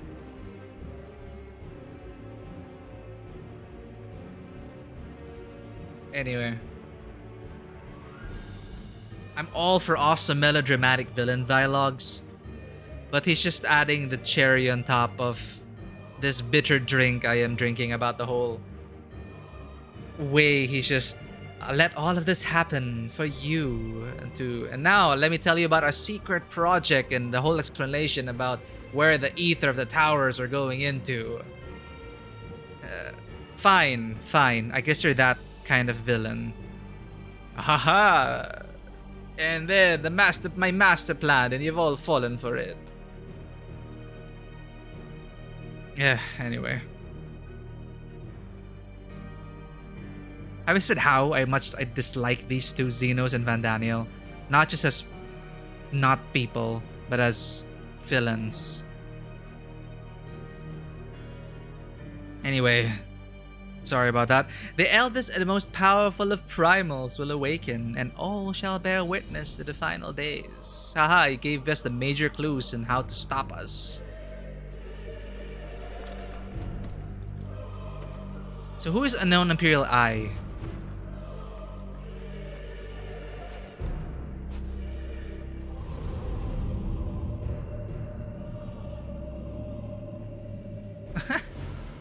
I don't regret being a Viera.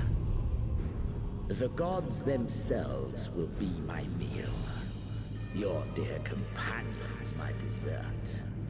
Upon this world I'll feast, and death shall follow in my wake.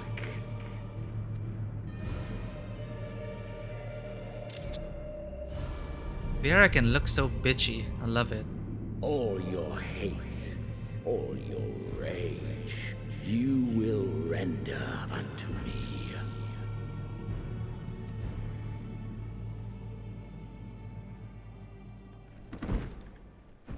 And see, maybe it is intentional to piss me off. Not just the character, but as a player. For upon thy life's reel wind too many threads of fate, power, wheel enmeshed with woe. More terrible still is the attrition wrought upon thy companions, as they are swept up in the storm of thine existence. Take heart and protect them well. They will be your strength and your salvation.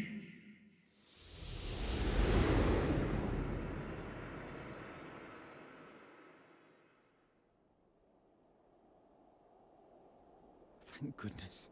She's awake.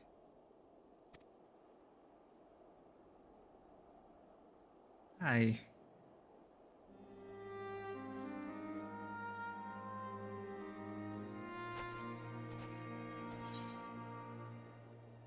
And see, it's like they could all been.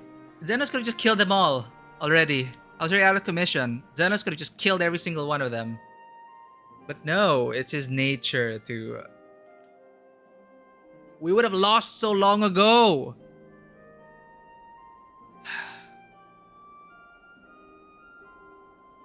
You know how heartfelt as all these moments are. It's just whenever the villains come into play and you realize that everything is because they permitted it to happen. I think that's what it feels like. That's why he's still trying to get over. And maybe that's their intent. Maybe it is.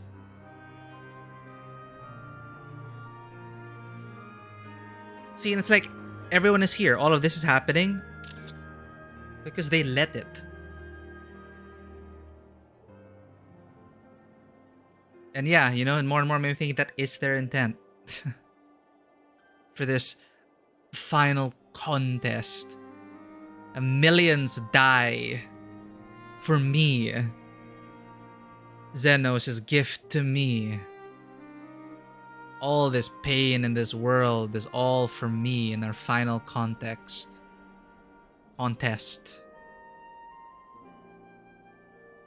Just not a fan of it.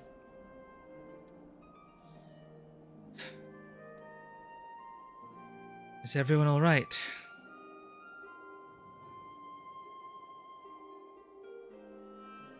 Perfectly fine, yes.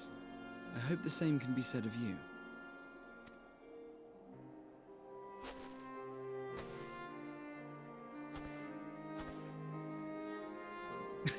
Checking me out. Everything in working order? Viera pose.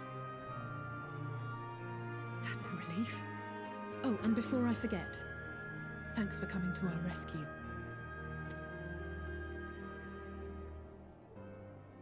Given recent events, I would be surprised if you weren't feeling a bit poorly. A hearty meal and a long rest would be my recommendation under normal circumstances, but these are anything but. If Fandaniel's boasts are to be believed, we must act quickly. If he didn't boast, we'd all be in the dark and dead. It's like it's not earned, you know? We didn't find it out on our own. We didn't get to where we are because of our own... Okay, fine. The Grand Company Fiora say everything, that's all us. It's our effort into it. But it's like they helped us along. It's like, here, we're gonna help you up to this point for our final contest.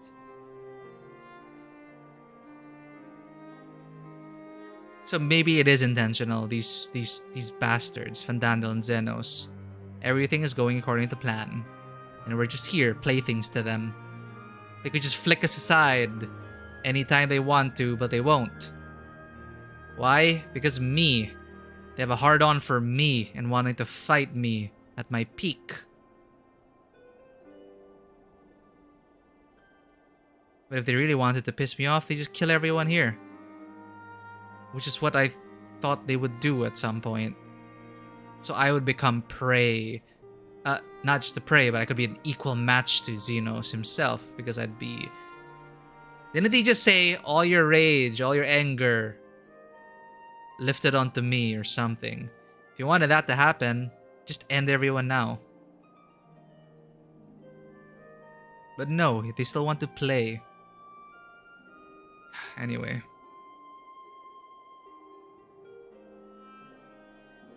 Or maybe I'm really just missing something in the writing. I don't know. I could just be gaslighting myself right now. It's fine. A hearty meal and a long rest would be my recommendation of normal circumstances, but these are anything but. If Fandaniel boasts are to be believed, we must act quickly. Once you've blown away the cobwebs, we can discuss preparations for our assault on the Tower of Babel. And I'm only just gotten to the second dungeon. Damn. Anyway, again, it's no rush.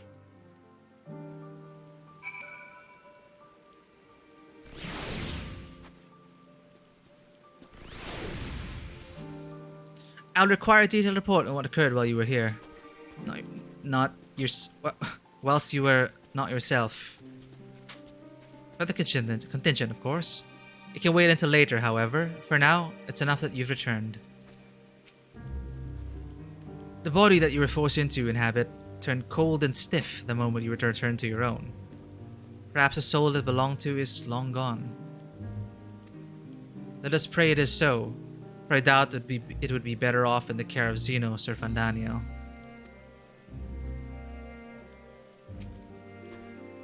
Thank heavens you're you again. Gave me quite a fright. Whatever that was, let's not do it again, eh? Full glad am I to see thee awake and restored to thine own flesh once more. Yes, 'tis still you. My apologies. I realized too late that the ether emanating from the tower was distorting my perception. It was likely a temporary effect, but I remain wary. No apologies necessary, least of all to me. If anything, there's strange comfort in knowing I'm no longer the only one to have been used as a villain's puppet. Though I pray you'll be the last. Thancred was possessed as well the same way, and again the same thoughts for me, like they could have just freaking ended Thancred there. Like, there was no reason to give him back to us. I mean, I don't regret it. I do love these characters. But it's just the villains just give us way too much.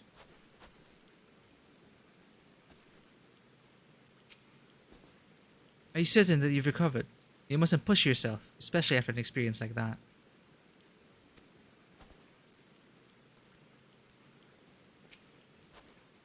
You're certain you're well? Nothing out of place? No missing bits?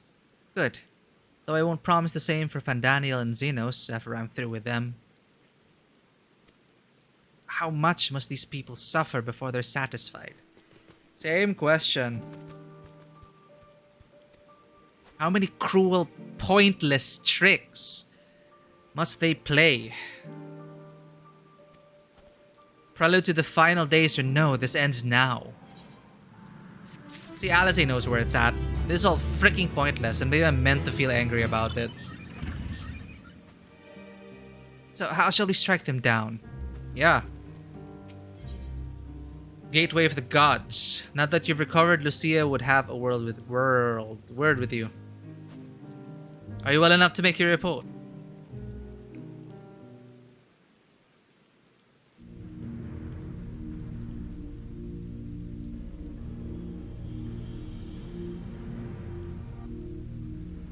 This anima was summoned with the corpse of Emperor Varys? Does their depravity know no bounds? And they all know this? Why? Because they blabbed their mouths and told me everything and let me go. As is their intent, I'm gonna leave it at that. This is all intentional. They're not stupid. There, I'm trying to believe they are not stupid. The villains, I mean. They're not, right? This anima was supposed to summon with the corpse of Emperor Varys. As his depravity know no bounds. Well, that is an interesting development, though. Like, it does make sense. Where they establish that the gods and everything, the primals, it's all just the manifestation of people's will. So, God or no, if you believe in your country, your nationalistic spirit, that's bound to manifest something as well.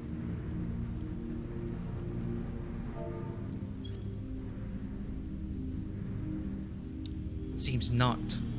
More to the point, we could surmise that wave of ether issued not from the Tower of Babel, but from the primal lurking within it. A primal whose cry rang rather more loudly in your ears than ours. If you were taken to the tower itself, then this proves beyond a shadow of a doubt that it is the beating heart of the Taloforoy's machinations.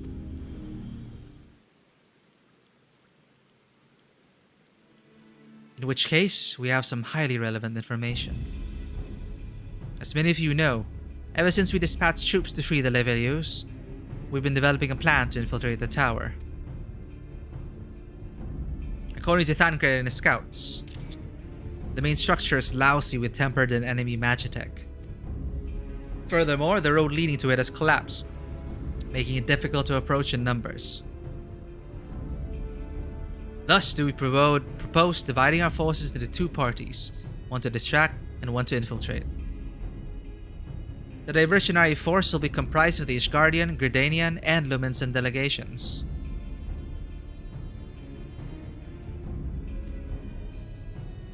They will begin the construction of bridges to make the Taloforoy believe we are marching upon the tower. Meanwhile, the best suited are for Alabigan, Ul'dan, and Eastern comrades will use a different method of ingress.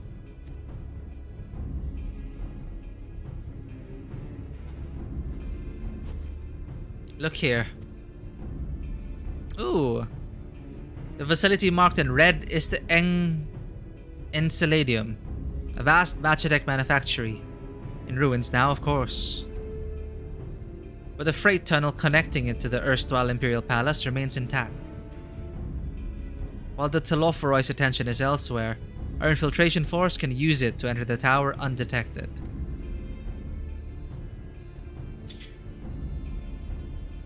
Be aware, however, that the underground rail network remains very much operational. The Tempered are using it to bring supplies to the tower even now. If it can carry their materiel, it can carry us too, providing we sneak aboard unseen.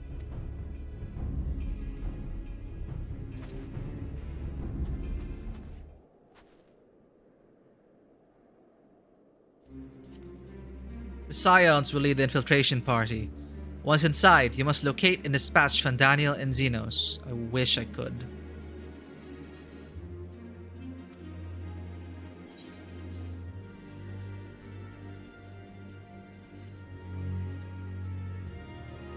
It's time we ended this, once and for all.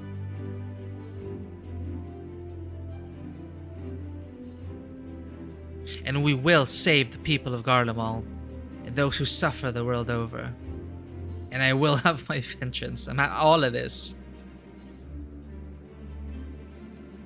It's time we ended this once and for all. My character would say this, but me as a player, of course, I know it's not over. Far from it. I'm not even level 90. I'm only level 83.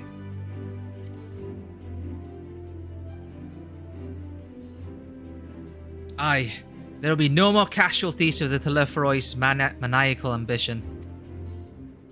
How quickly can we enact this plan? Connection lost.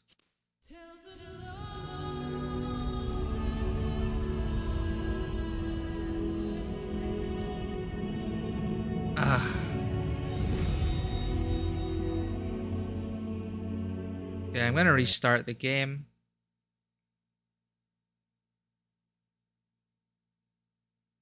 I have a feeling it's the VPN not cooperating.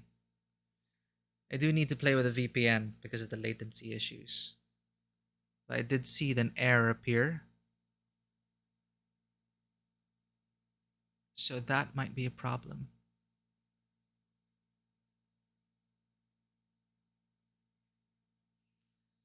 All I wanted to do was prog on the MSQ today.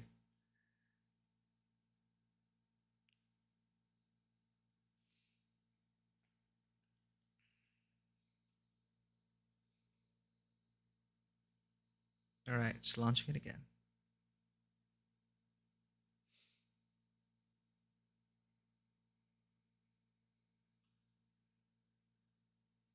I think we made some progress at least.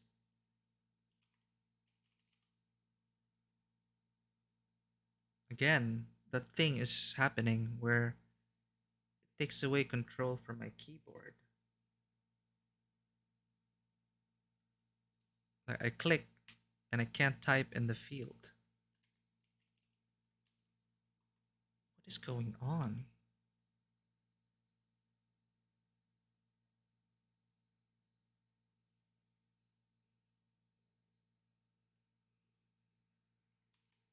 All right. Well, I'm gonna be right back. I'm gonna do a full reset. Computer's acting pretty sus. Be right back, everyone. Thanks for sticking around. See you in a bit.